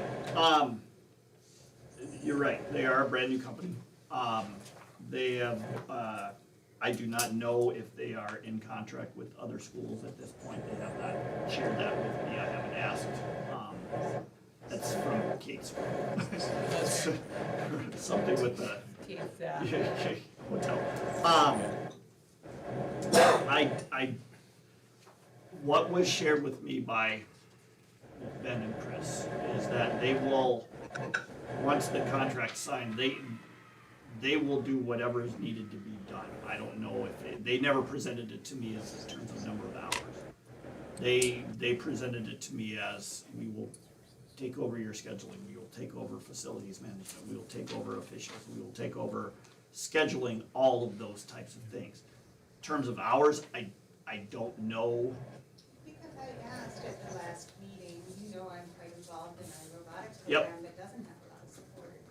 And it feels to me like we're hearing that the basketball team will, which is great, and children who play basketball, they will have coaches hired, they will have reps brought in, their schedules will be posted online, buses will be ordered. But when questioned about the scope of activities, and we didn't get a response back, that's obviously something you'll have to work with them on. But it doesn't seem buttoned into this, and as a parent who gives a lot of my own time to supplement where the school cannot on that activity, I'm sitting here questioning, well, what scope of activity? I'm sorry, what scope of what? What is their full scope of Got it. activities and athletics Right. are they covering? Because that's not detailed in here either. Right. You know, Yep. speech and debate is growing very large, robotics is growing very large. Absolutely.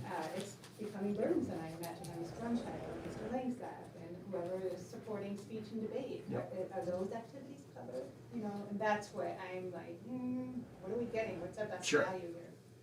Understood.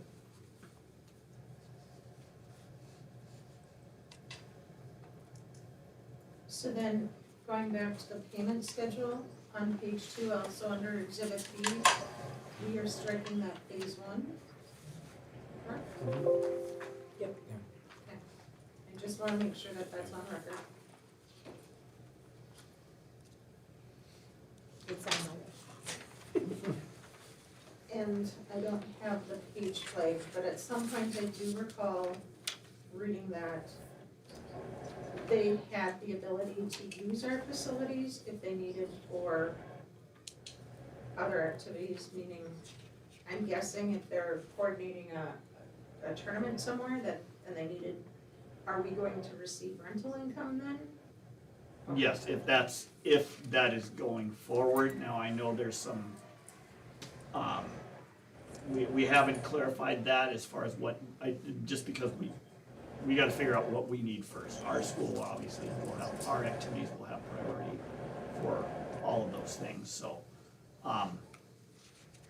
But yes, we would receive rental income from stuff like that if they were to, schedule something like a tournament or event, meet, what have you. And we have the ability to negotiate that. They will work with us. They know that we also have, the city has first dibs on our space due to our agreement with them to be able to use the Bailey Road as part of our agreement to not have to pay the park dedication fee for the Bailey Road property. So the city would always come before PAG, and we still have the ability to veto or negotiate with them in regard to using the space.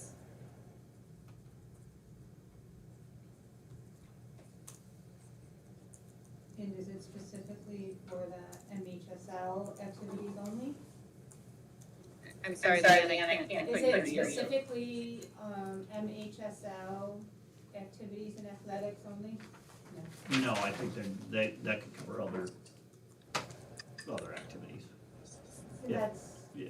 I do think that we should just ask them to clean up some of the language on the statement of work too, because it seems to be following very much an athletic schedule.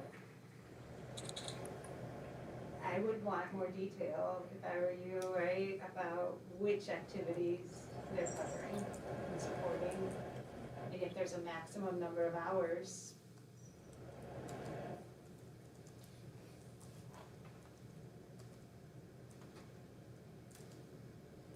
So I'm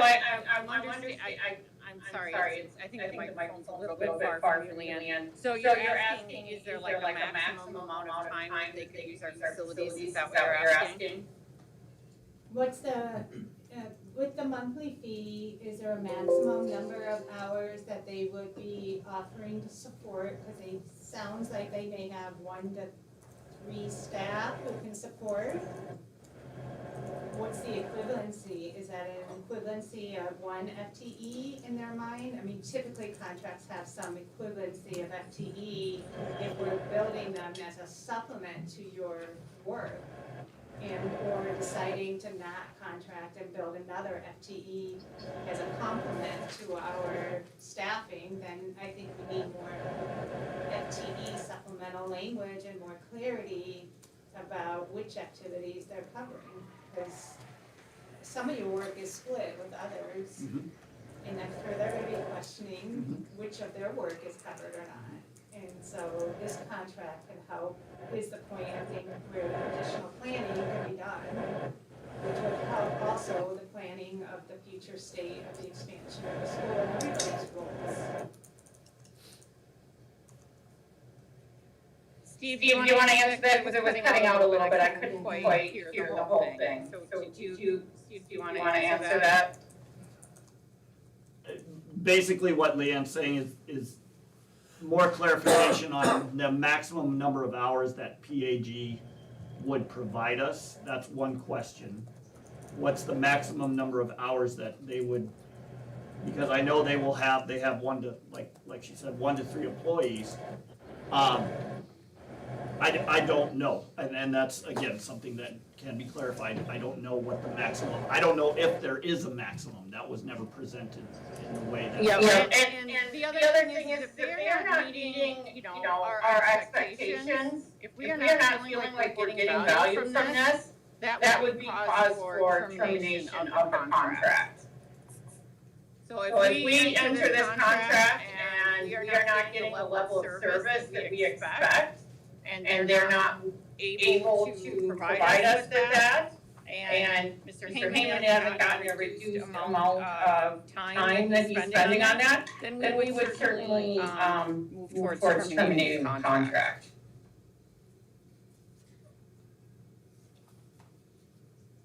So that would be negotiable along the way. Now, I think they are hoping to have some efficiencies by having multiple schools that they're working with. So it might be fewer hours, but the same amount of work. We don't know that for sure. But what we can do is have our expectations in terms of, are they doing what we are asking them to do? And if it's not a good value, then we would terminate the contract.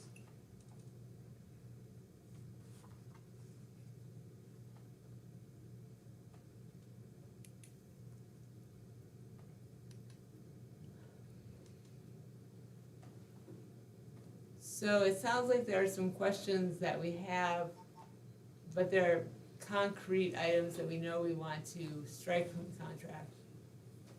If we were to strike those, do we feel like that would be enough at this point to approve contract with the strike items, knowing that we have time to have Mr. Heyman talk to them, find out some of these answers, but yet we can still terminate if we're not satisfied with their services?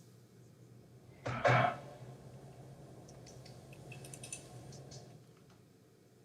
sounds okay. So Jen, you've written down, so we were striking the. I have it. So right now I have line item changes in the contract under Exhibit B. We are taking out the 1.1, which is that 6-month period that Steve is currently already doing. We would like to add in 1.2 a start date of July 1st, 2026. We are wanting to take out that one-time implementation and consulting fees. Not interested in doing those, and a lot of that is Steve's information.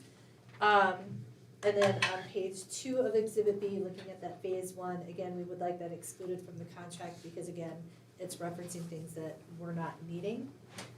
And then I've also added in looking at what other activities would be included beyond athletics, because that's something I'm hearing Leanne saying, with our robotics, speech, and debate programs. Is this something that this group could help us with? And what is the maximum number of hours per month that they are providing for our contract? Did I miss anything?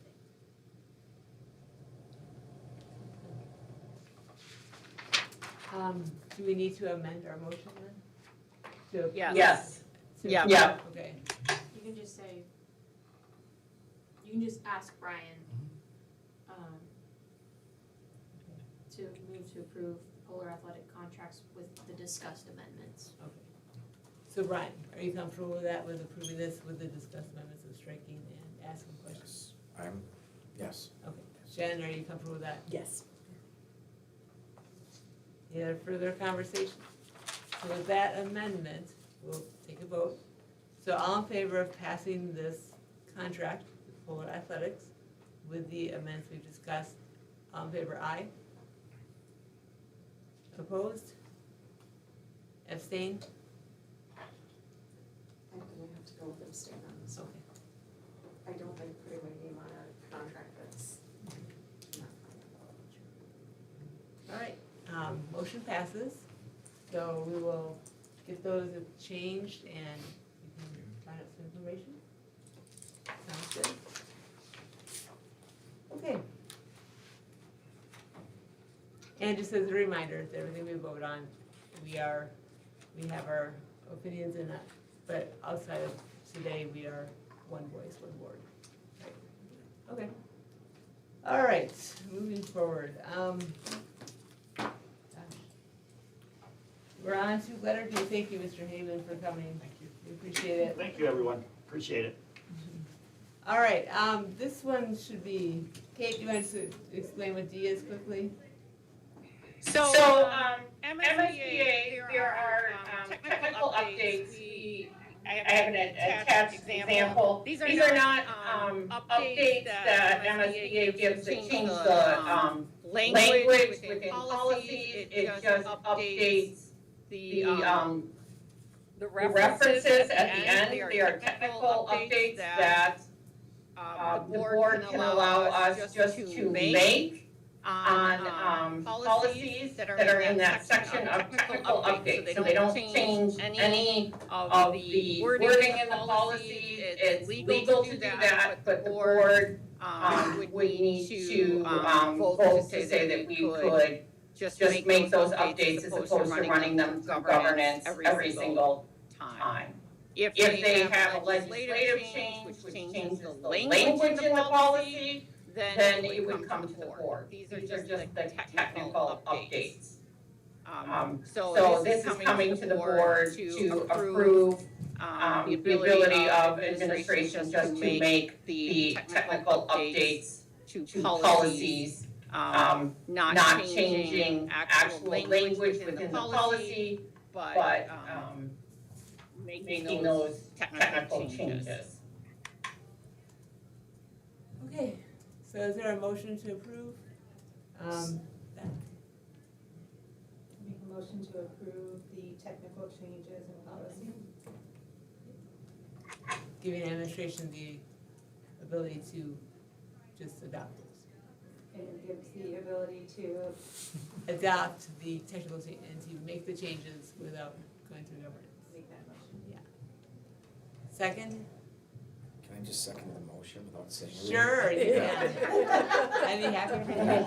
You can be telepathic about it. Yeah, thank you. All right, So I have a quick question. sure.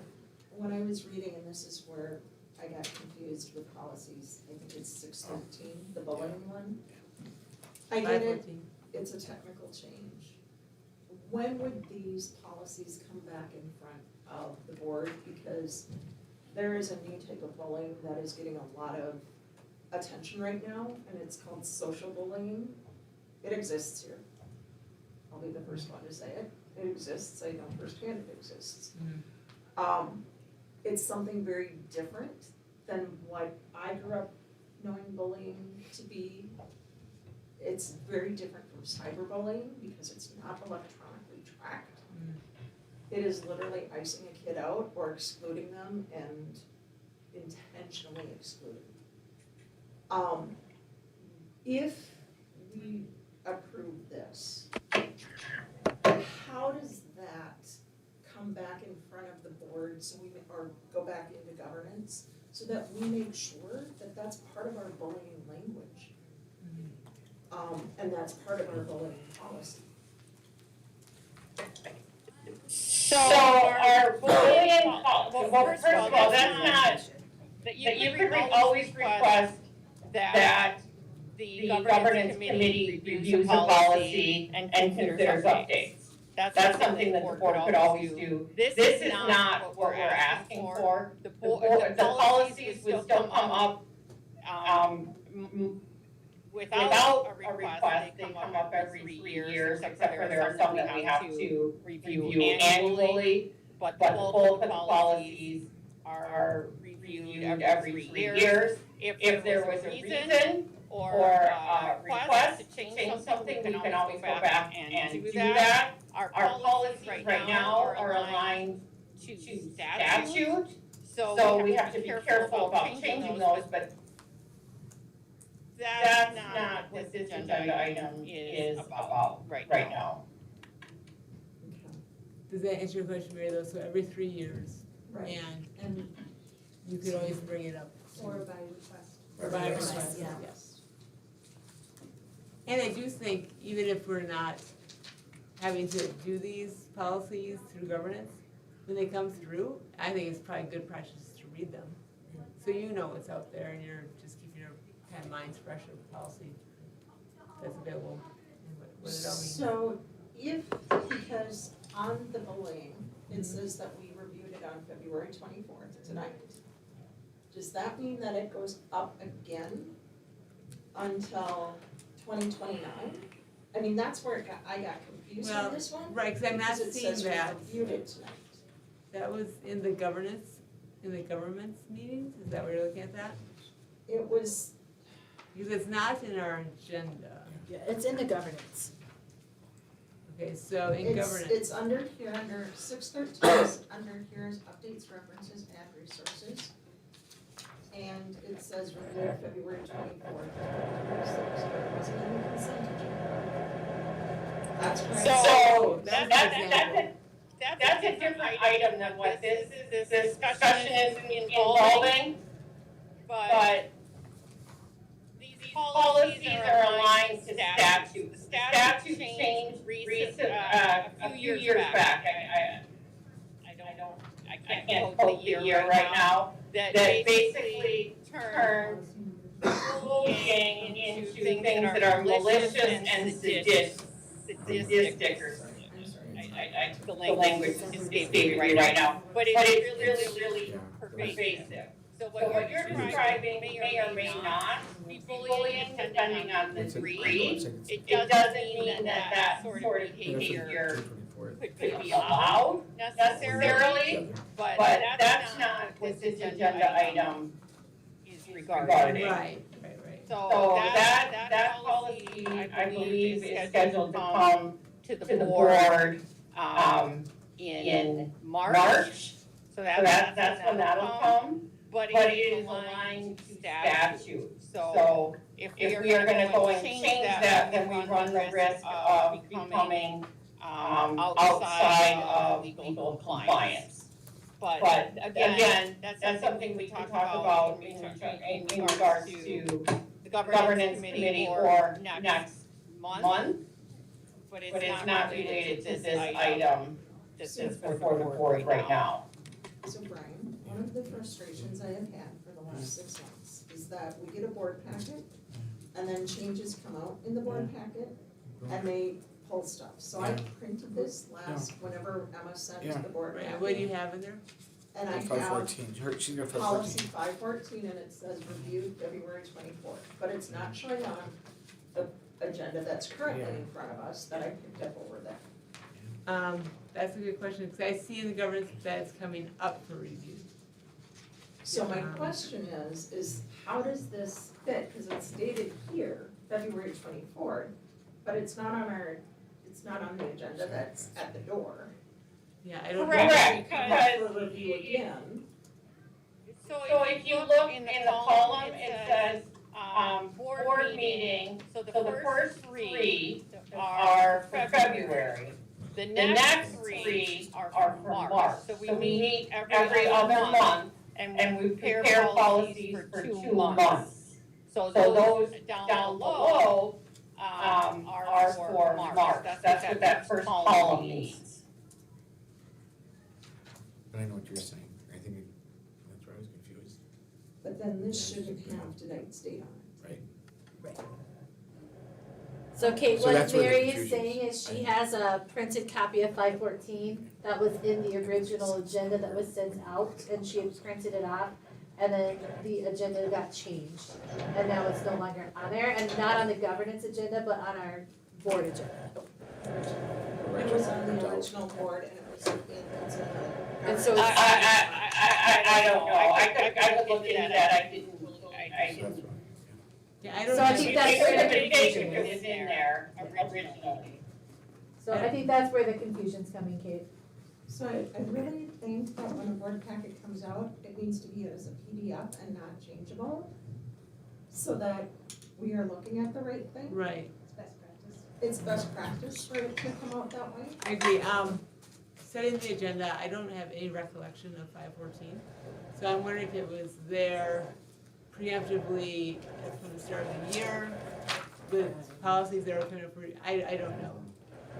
I know. I would go back and look at the change history, if it was on there, it wasn't supposed to be, but I can look into that for you. I don't recall it being on the agenda. One thing that was gonna be on the agenda, which was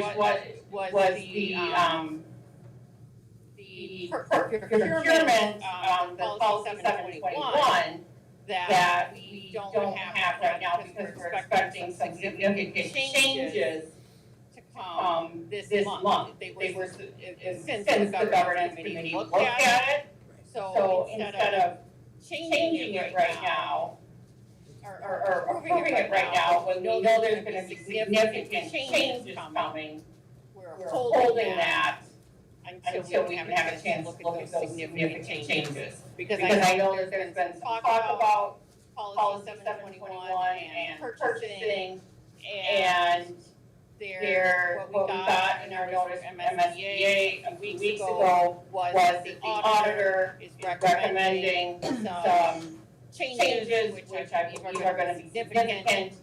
So that's why we are holding it. It's gonna need 3 reads, so we do 1 read and then change it. It's just wasting everybody's time. But I can look into finding out why that changed. I wouldn't, I don't recall that changing, but I can look into that and let you know. Cause I can see the change history. I can't see it right now, because I'm working on a phone and an iPad when I'm in the office. I appreciate that, and I guess if it's coming up for March, which it looks like it's in the current packet, I would just ask that the governance look at that social bullying piece, because bullying is continually evolving, Make it. I've seen it right here, so. right? I mean, have you guys seen it? Where kids are getting iced out and excluded, and it's something called social bullying. Make sure. I made a note, Mary. Good. All right. Thank you. Yeah, you're welcome. Sorry, I'm giving you a lot of work tonight. It's okay. Oh, they paid me the big bucks. I'm typing and writing it, I got it. Probably can't be for a reason. They should bring that up. Right? Yeah. Sorry about that. That's okay.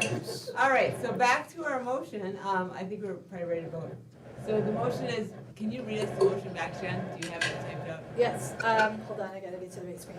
I move to approve the administrator's ability to adopt technical updates to policies without going to governance. Okay. All in favor? Aye. Opposed? Abstained?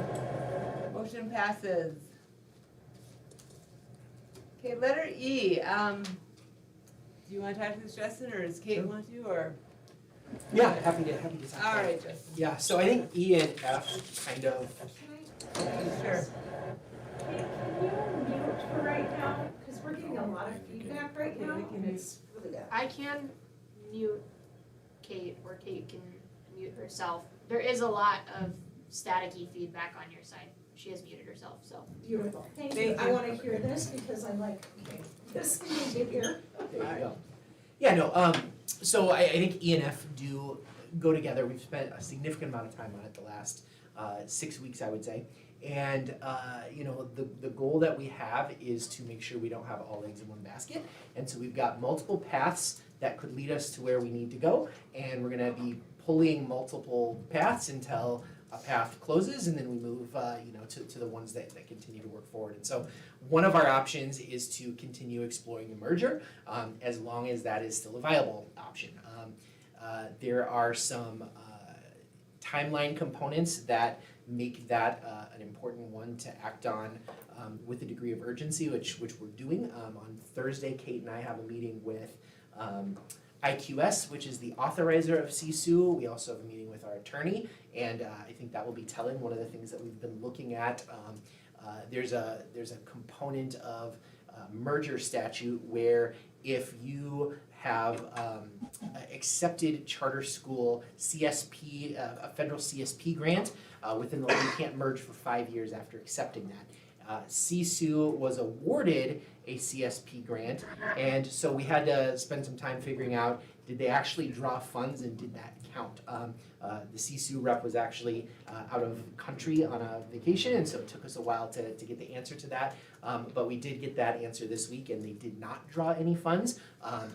The reason being is that the CSP grant is a reimbursement-based grant, so they had to have money in the first place to spend, and then they could apply for reimbursement. They couldn't secure funds in the first place, right? So, so they did not draw any money.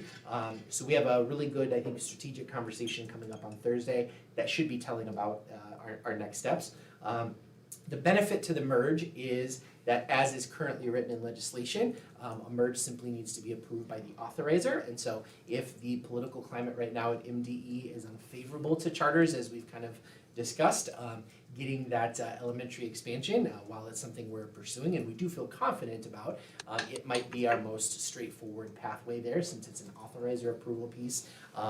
You know, in consulting with our attorneys, our authorizer colleagues, Joey from Max, I think everybody's in agreement that it's worth continuing to, you know, to try to build a strategy around as long as it works. And you know, it could fall down, you know, at any time, and we would be honest about that. But that's certainly a pathway, and the benefit to that is that it would get us both our change in authorizer and our elementary expansion simultaneously, right? So, so I think we'll learn a lot more at our Thursday meeting, kind of about our next steps.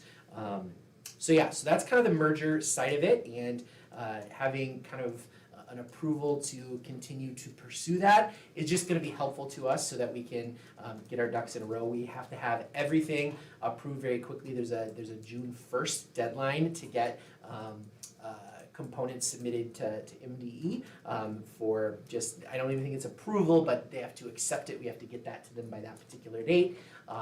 Prior to that, there's some back-end pieces that we just have to do around sending articles of merger to the Attorney General, working out all the paperwork with Craig Kepler, our attorney, and so there's just a fairly heavy lift, and so getting the permission to continue pursuing that as long as it makes sense would be helpful from a timeline perspective, just given that it's such a narrow timeline.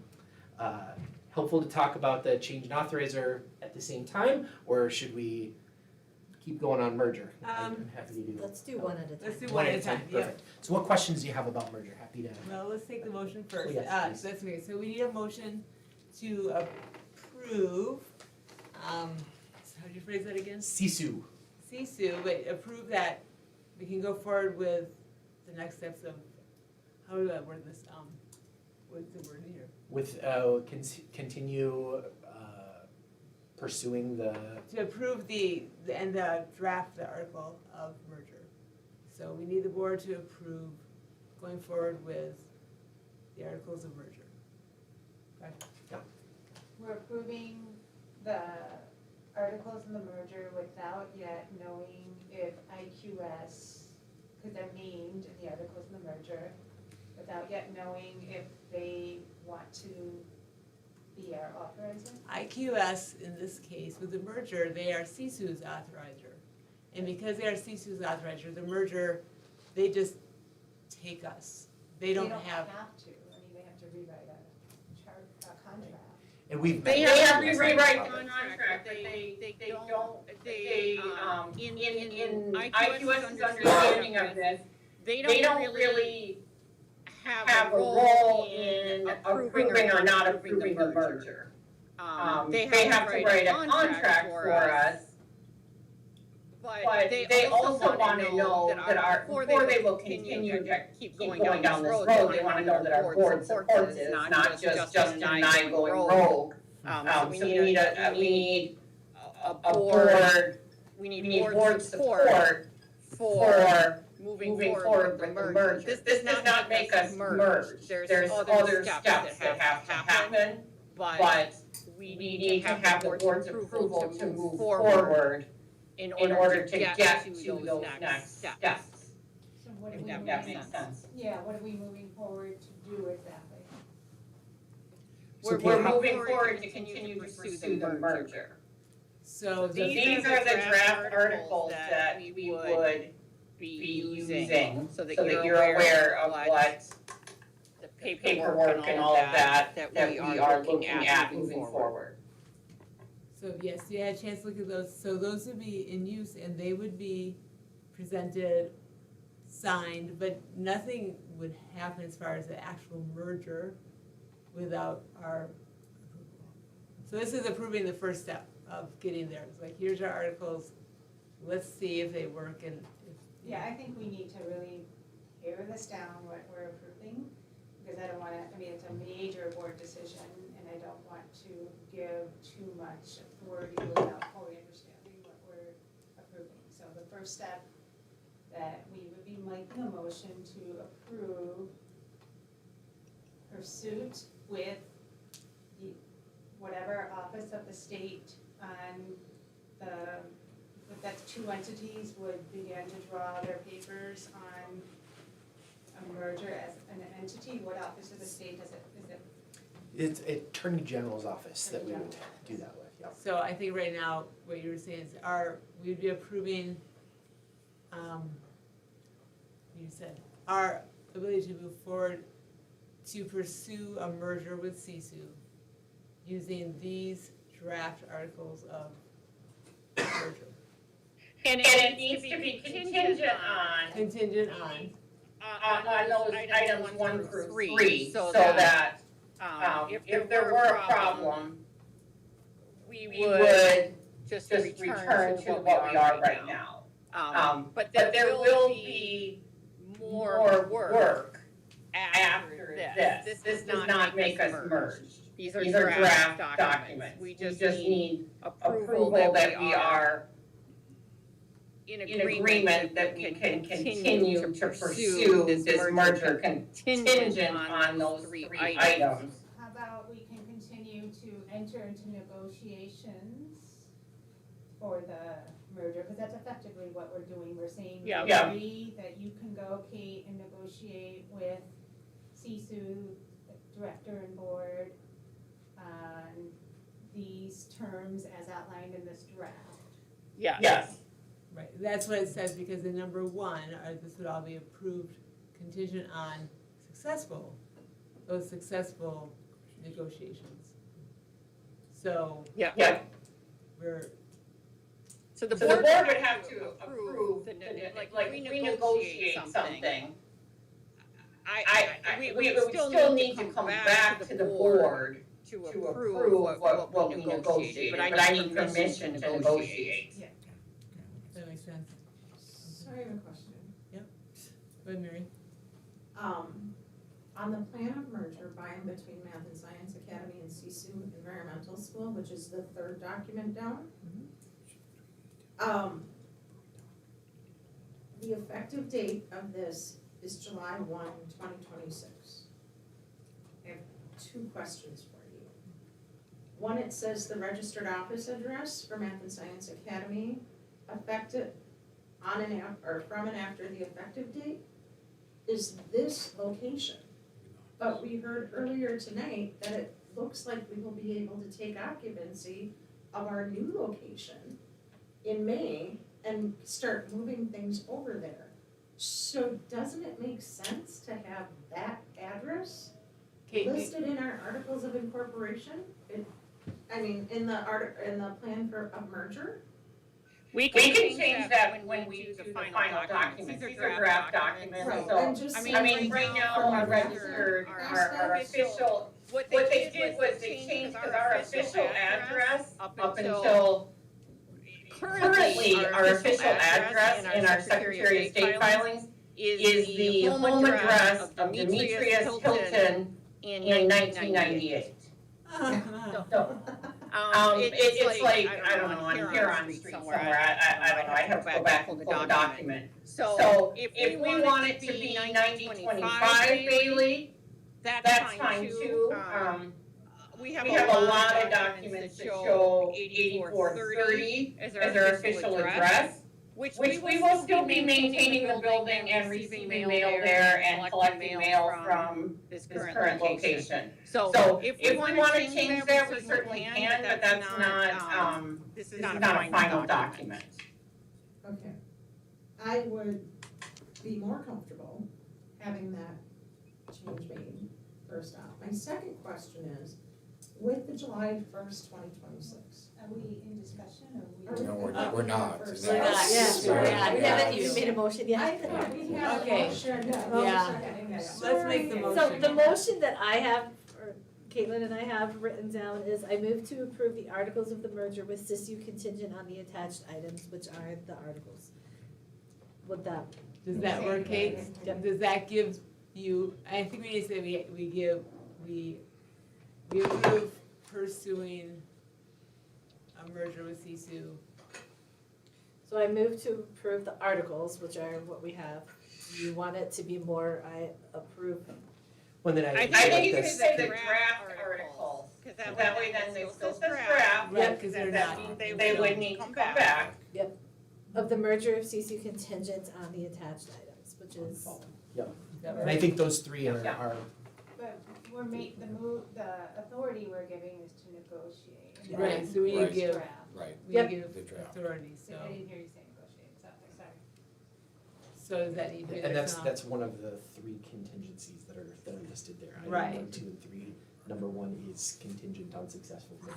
But so, yeah, in so that's included in the in articles. Jen's statement, we're approving the draft articles, do we need to state though that we are approving your, Johnson and Kate. that, to go forward with, in pursuit of the merger? Kate, what do you think on I that? don't like pursue negotiation. No, yeah. Yeah. Pursue implies Okay. that you have authority. in that Okay, case. so do we need something to say that we approve? Yeah, I think we could say, approval to negotiate a merger with CSU contingent on the following, with the attached draft documents. So Okay. draft document does not, I mean, we're negotiating, it's not giving approval, you're still gonna have to approve it. But we would be able to then come back with documents ready for us to be executed. And considered for execution. And that's really, execute the contract, not anybody. Right, Jen, do you want to reread Jen, that? you got that? You just make the motion. Don't say anything about executing people. I won't. Yeah. Caitlin's still typing, sorry.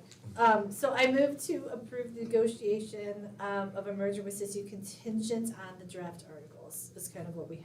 No contingent on, Successful negotiations with CSU. on the three listed items, or, So the draft articles are the three? no, It's successful negotiations with CSU, the eligibility of CSU to merge, and, MDE contract approval.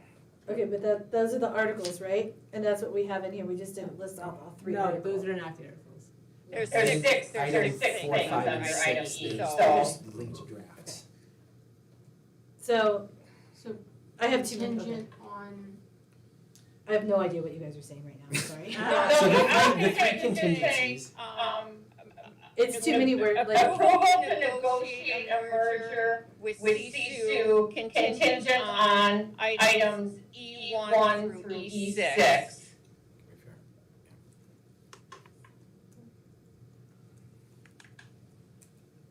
Okay. that just doesn't make sense though. No, contingent on items Because you E1 through E3. But even E1 doesn't make sense. Like, I move to approve the negotiation of a merger contingent on successful negotiations. Right. Yeah. But you're moving to approve the Negotiations, negotiations. right, that's why To I. negotiate. Okay, yeah. Yeah, we're saying Merge negotiate with too many CSU to times. merge. It shouldn't be this hard. So, I move to approve the negotiation of a merger with CSU contingent on items E1 through E6 is what I'm saying. Maybe. Yeah, or you can say E2 through E6, we already said negotiate. Okay, That's fine. E2 through, thank you. I don't have the one documents in Or front we of me. can say as advised, this is all attorney advised, as advised. I mean, they're telling us all the steps that have to be done, correct?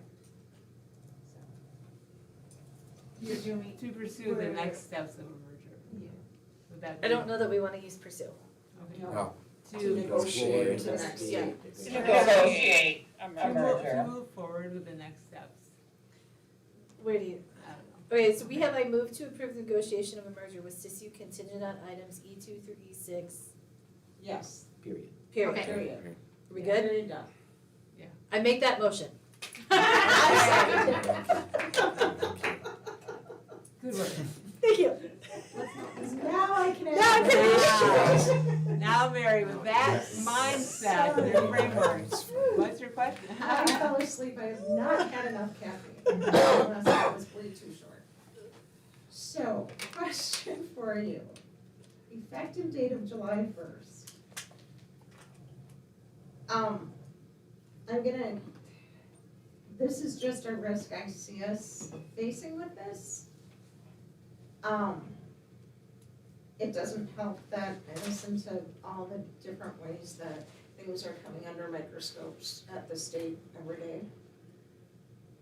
But what happens if legislatively they pass something in this session that says all mergers now have to be approved by MDE, authorizer, and then subsequently approved by MDE.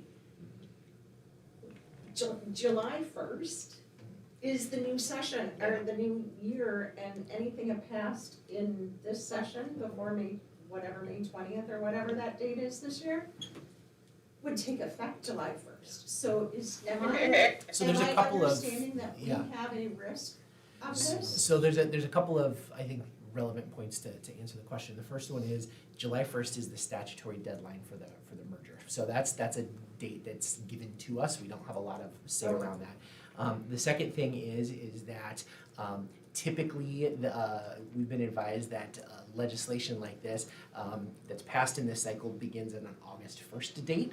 Now they can write it in as a retroactive thing, and there lies our risk, right? So if they do write it in as a retroactive, but this is also why two other things are true. So one is our contingency that it's MDE contract approval.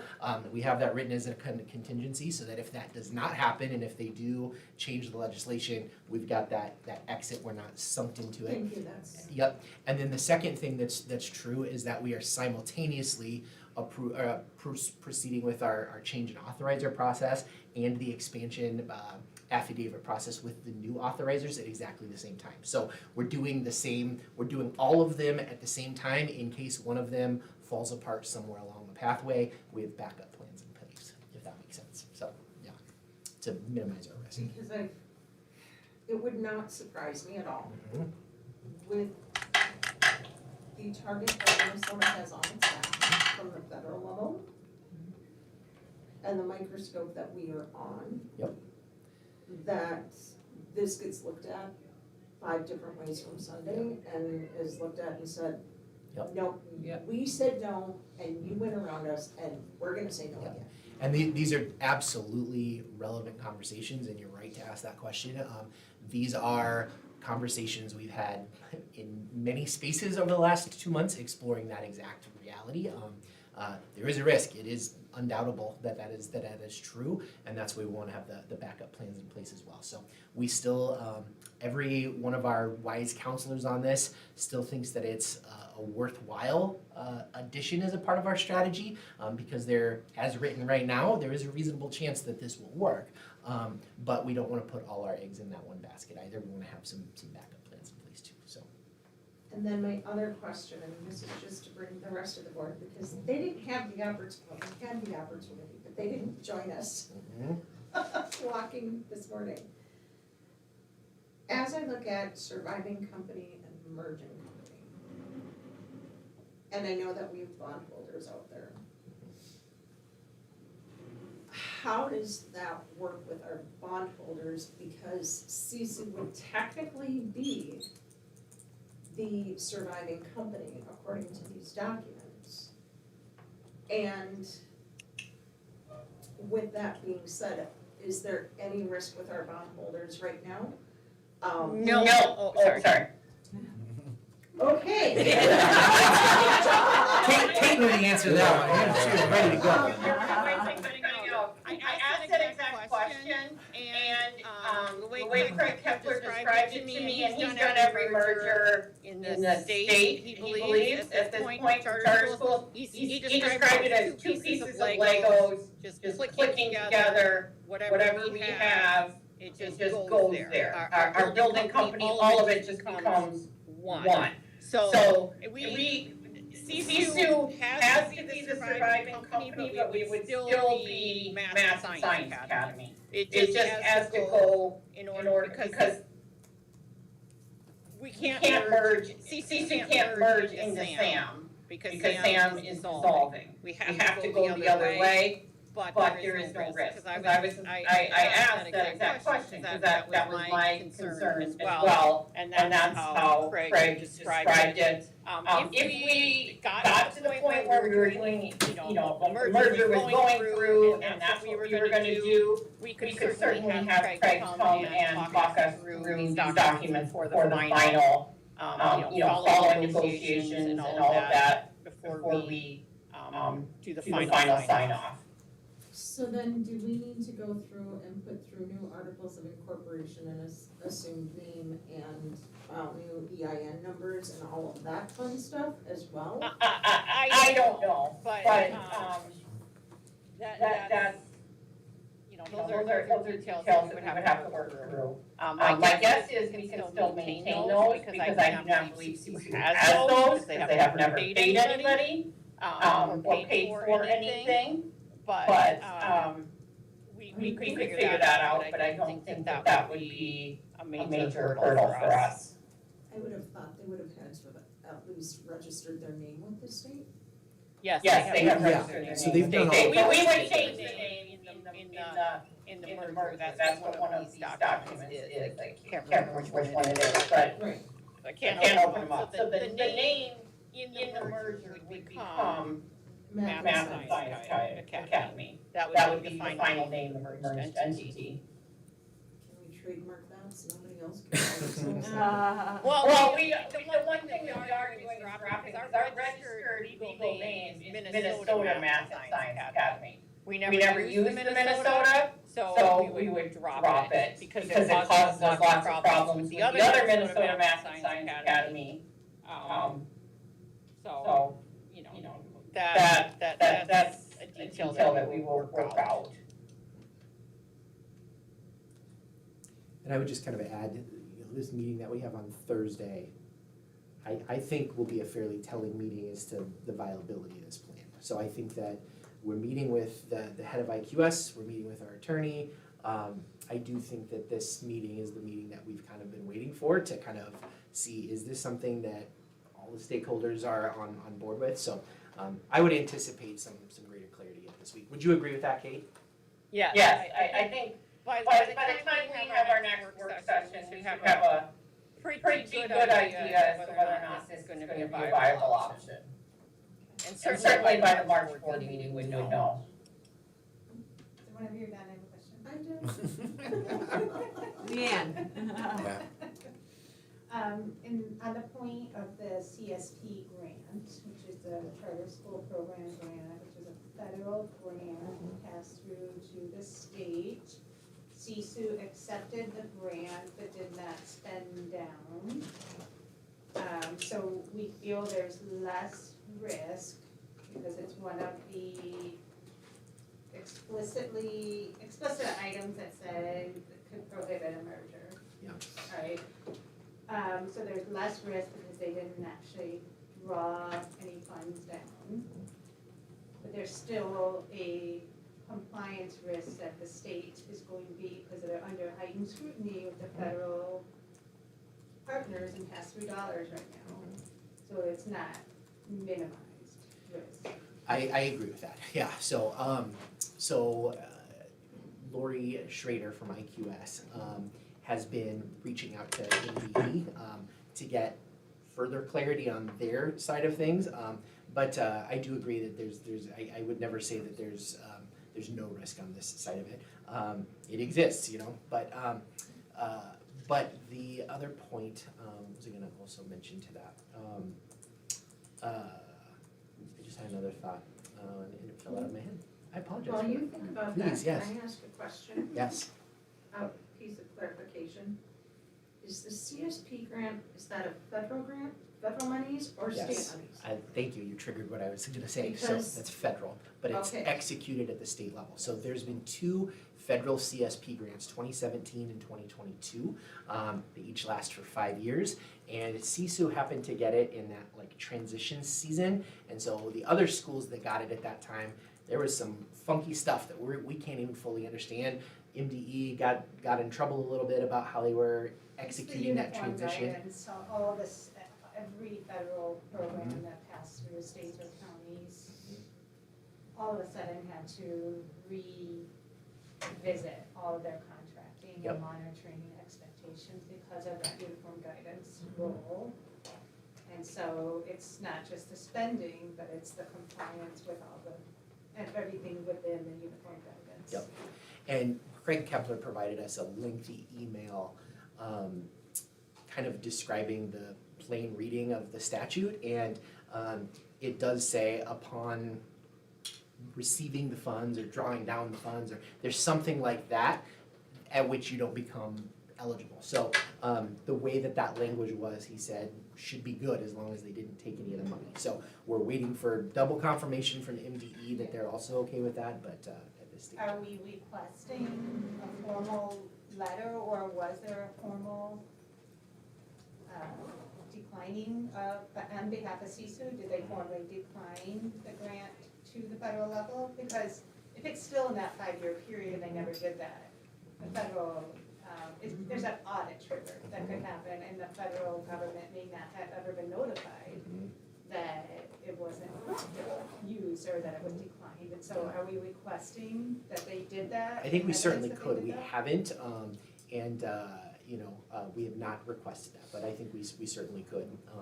And to an added point, they received the grant in like June, and the grant was canceled in September. So they had to reapply because of that kerfuffle between the state and the federal. And it was regarding how,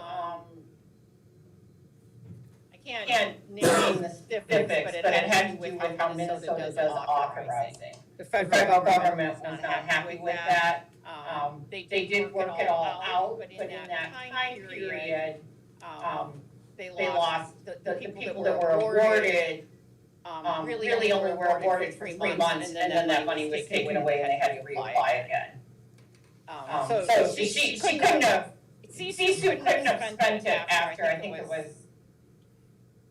I believe it was September 16th, 2022, but I don't know for sure. But there was a date that it ended, which was only 3 months after it was granted. So CSU didn't decline it, the federal government ended it, the current. Ended it, yes. That part I So knew. that happened to everybody. So yeah, and like I'll just say it one last time, like just to put a book in, this is not without risk. Like there are some bumps in the road about this merge. But there's still a decent possibility that it's gonna work, and so if it doesn't, we'll have our backup plans in place, so, yeah.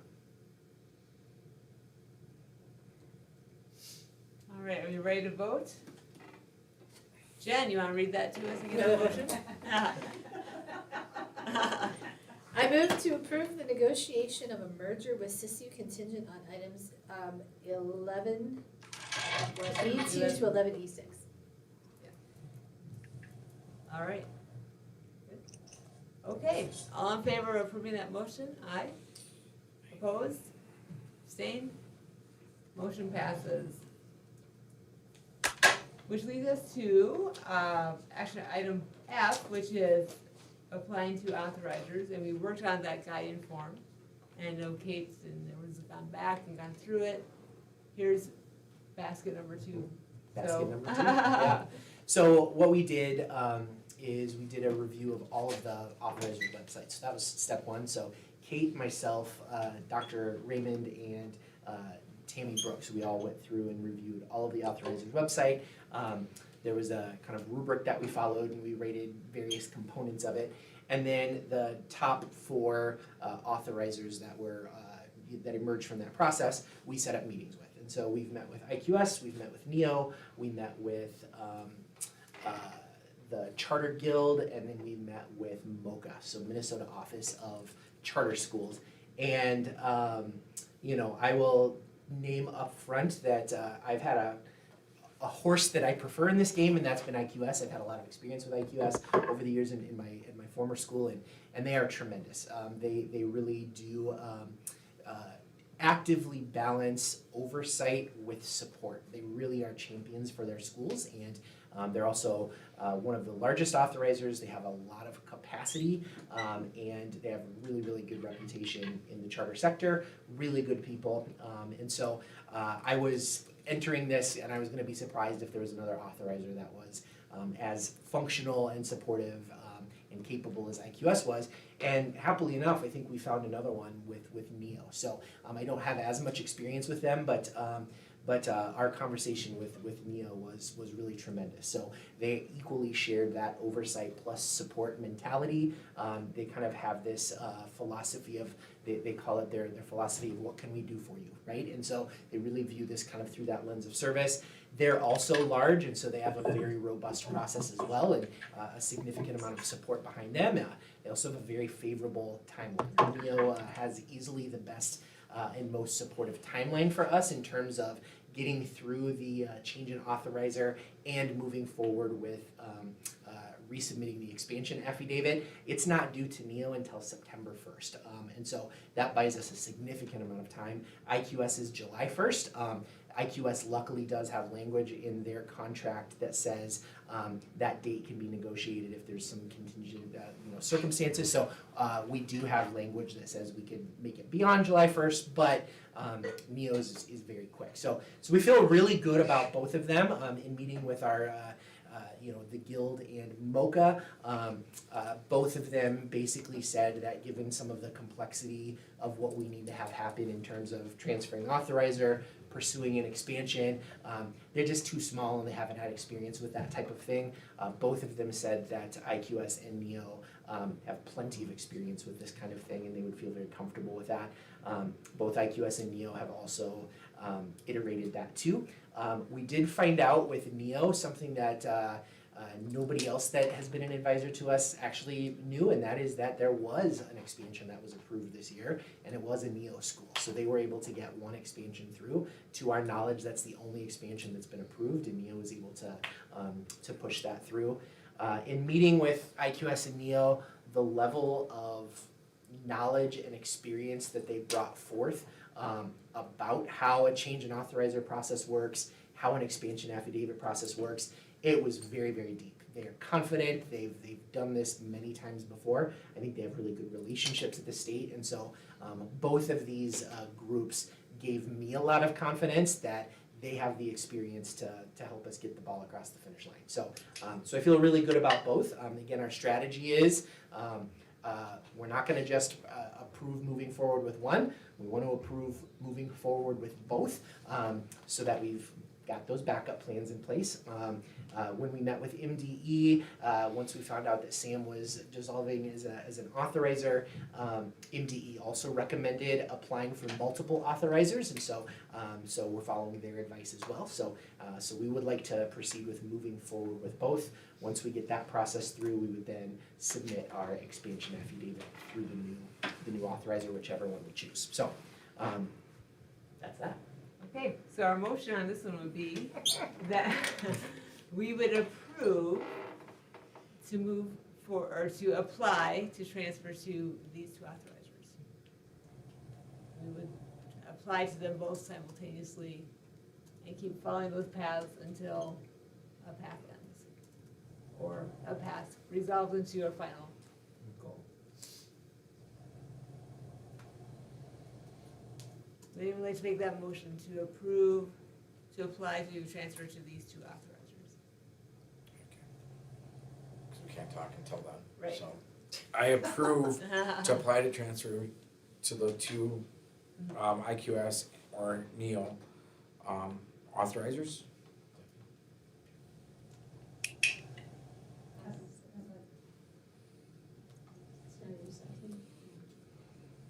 All right, open for discussion. Do you have something? No? One question that might come up, and I don't know if anyone has, this is on anyone's mind, but we would have to, only one authorizer can actually apply to the state, but then we would kind of see where we were at that point, and that's assuming that both, which all the authorizers have seemed excited to take on Math and Science Academy, but there is an approval process they have to go through. So that's part of why ME wanted us to apply to multiple authorizers. So we would have to, contingent on approval, move forward with one. But these two would be the two that we would like to apply to. And but both authorizers need board approval to make this application. Ryan, did you have a question? Yeah, I just want just a clarification. So IQS you've worked with before, so you know them. And if we merge, that's who we literally are going to pursue. If that falls through, then our next option is going to be the NEO. They both are very interested. Do we know, like, if IQS, if we are able to merge, do we know how many elementary seats are available to us? How many elementary seats in terms of how many Like, yeah, how many students we can put? So we'd get to make that decision. Okay. So, I think Kate and I have both talked that, the original plan was year one would be 350, year two 450. I think at this stage, we'd like to start with 450. So that would kind of be our current thinking, but again, subject to change. But this process wouldn't necessarily impact seats. We could make that decision as we need to, so. To clarify what I heard you say, if we go forward with merging with CCU and that doesn't fall through, we still could transfer to IQS. Okay. We could go IQS or we could go CISO still at that point. So the merger is two separate NEO. pieces, yeah. Okay. Or NEO, yeah. Thank you. That was one of my questions, was when is CSU's contract up with 2027. Yep. Okay, so we would be, if we merged with them, we would be looking at either writing a new contract with IQS or with someone else at that point, anyway. Yep. I know when I looked into IQS at the retreat, there were a couple of schools that were on the performance list that was published. I was not able to find any on Novation, but my question is has Novation ever had any schools that have closed for performance reasons? I mean, I think that's fair to know. Yeah, I'm not gonna be able to answer that off the top of my head. I can get back to you on that. I'm sure that they have. And they've, so both NEO and IQS have been around for a long time, and that's a part of the process. They have to be able to close schools, and so I'm sure they probably have over the years. and they have a process. I do know that they have a process for closing schools. It's very clearly articulated in both of their approved authorizer plans with the state. We've reviewed both of them. It's pretty consistent, and there's never surprises. That's one of the things that both of them speak very boldly about, is we want everybody to know exactly where they are at every minute of the day. We don't want there to be surprises. We don't want to play gotcha with schools. Like, there's a very clear objective set of metrics that they follow. But yeah, so I'm sure they have. I don't know how many or where, but I can certainly get back to them. So. And the NEO expansion that was approved, was that going 9, 12, 6, 8, was that going up or was that coming down? Because we're in a different Yeah. pickle. Kate, do you recall if the NEO approval was a site expansion or a grade expansion? It's fairly similar process. So most of it you have to do I'm not sure what it was. Yeah. The process through the state is, as Justin said, very similar.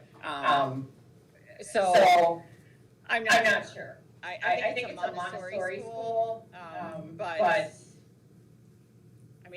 we can get you that information. I think if that's important to you, but I hate to just speak from, without being certain.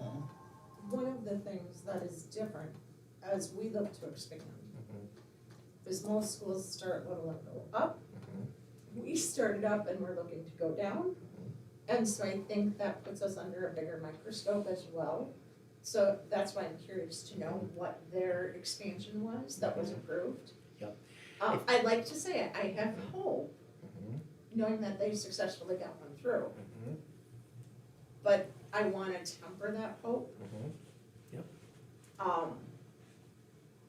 Depending on how that expansion was. So yes, if you can bring that next Tuesday, that'd be awesome. Yeah, and one of the things too that I was impressed. I believe it was NEO that kind of talked about. One of the components that has to exist in an affidavit application to MDE is this market need and demand study. So you have to be making a case.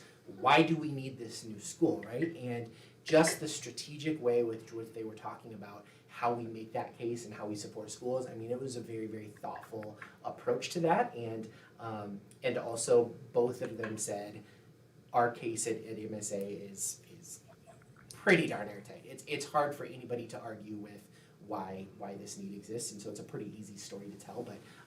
But they both had a lot of strategy behind the language that they use.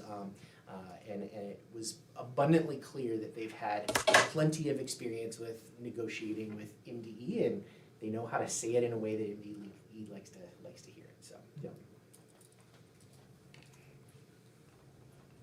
Are there any other questions? Yes, Ryan. Me and Siga have a lot of homework to do. Yes, Yeah. I'm so sorry. Yes, you two may go and pursue your academic studies, of course. Thank you for everything. Thank you for coming. That's an important question. That was a good, yeah. We were able to find the NEO closures. It Yeah. looks like 5 schools between 2020 and 2025. Once again, Ryan and Sega, thank you. Thank We you, guys. appreciate your time and your. Enjoy your homework. And your service, Thank yes. you. And I would just add to that, Jen, I think the fact that they have closed schools is actually a good thing, right? So authorizers every 5 years have to go through a MAPES review process, and it's very, very robust. It takes at least a year to get that review, and they want to be able to demonstrate that we are doing our duty as an authorizer and holding folks accountable, and so I do think it actually speaks to the stability of the authorizers. The good news is NEO just finished MAPES, so they are good to go. There's, they passed, everything's good. IQS I think did a year ago, so they're in good shape too. So yeah. Any questions? Okay, so we can vote on our motion. The motion is to approve to apply the transfer to these 2 authorizers, IQS and NEO. All in favor? Aye? Opposed? Abstain. Motion passes. Thank you, Dr. Hinton and Dr. Charles, for all your hard work on this. You guys have put in a lot of legwork and learning, and it's some good paths to go down. There you go. I feel positively about either authorizer, so. Yeah, great. All right, last thing is we need to form a survey committee. Kate, do you have anything to say about that quickly? Every year we do a survey. We need to form the survey committee, develop the survey, and bring the survey back to the board in March so that we can do the survey. I was gonna say execute the survey, but that sounds a little harsh, but we can do the survey. And so we need a survey committee. Typically it is myself and three members of the board. It could be, well, four members is fine, it can't be more than four. I think right now, because we only have 8 seats, 4 might be a. Yeah, I think 3 is safer. I think we need to go 3. So, we don't need to, we just can, is anyone willing to be on the survey committee? I know, you've done this in the past, Brian? I can do it, it's fine. Okay. And what does the survey committee do? We We just review the survey. Typically, we keep the survey pretty similar to the year before. Sometimes we have an additional 1 or 2 questions at the end if there's something pressing that we'd like to find out from families. But we want it to be relatively consistent so that we can track progress towards, if things are getting better or not. I would volunteer. Okay. Kate, you have a lot happening right now as I listen to tonight. I'm wondering, does it make sense to put some fresh eyes on it and maybe have Dr. Tjarks I would be very happy to do that. do that? I just, Well, I we keep can hearing figure that meeting out after meeting amongst after meeting, and I administration. saw your to-do list and I'm like, okay, is that something? Because as you said, your new title, Director of Leadership and Learning, I think this survey might fit very well under that. Very happy to support that. So this is the board selects the board members, administration will put forward someone who could be Dr. Tarks, but right now the board selects who from the board is on the committee. From there, then and there will be an administrator on the committee. It will be myself or one of the admin team. The board needs to put forward the board members, and I will put forward the administrator. Mary? I'll do it. With, no comment on tone of voice. No, I had 3.5 hours of sleep last night. I know. All right, So just so that, I mean, that's fine, but the election will be going on at the same time as the survey, so just consider that in terms are of you okay with doing not that? wanting to overburden any member of the board. Mary? Mary, I guess, and Leanne, to both of you. Or you- Um, it's on 2. Oh, Does that, would that be, for either of you, a concern to be on 2 committees? Well, the survey needs to be brought to the board by the end of March, correct? Yep, and then we'll conduct the survey. I mean, it's fine if you want to do it, I just wanted to bring forward that, there'll be multiple things going on at the same time. Yeah, well, that's, But I mean, it's creating the survey and making sure that it gets pushed out to the appropriate people. And I think I can handle that. Leanne? Okay. All right, so survey Okay. committee is formed. I'll make Thank those. you, Brian, Mary, and Leanne. Typically we motion. The Oh, good kind that okay, so what do we need to do? I would like here? to make a motion to form the survey committee with members of Linsmeyer, Ahmad, and yeah. I second that motion. How's that? is it the yellow committee or the what, lake committee? I Okay. move to form the survey committee. I'm tired. All right. All in favor of survey committee with those 3 members? Aye. Opposed? Abstained? Motion passes. Put that in the wrong spot. Wonderful. You see our future board items coming up? I'm sure there'll be more things to add, but for right now, is there a motion to adjourn our meeting? Use the word correctly. I am going to make a motion to adjourn our meeting and encourage parents and teachers to get their applications in for elections by March 1st. Nice. And any community members to get theirs in by March 15th. Well, I think March 5th is the Or deadline. 5th, sorry. yeah, But yes, okay. It's okay to get it in early. But March March 5th 5th is the deadline. Okay, is there a second? I can second. And before we vote, I would say kudos to all parents and community members who have watched to the end of our meeting tonight. Thank you for your dedication. All in favor of adjourning, aye. Okay, it is 8:15.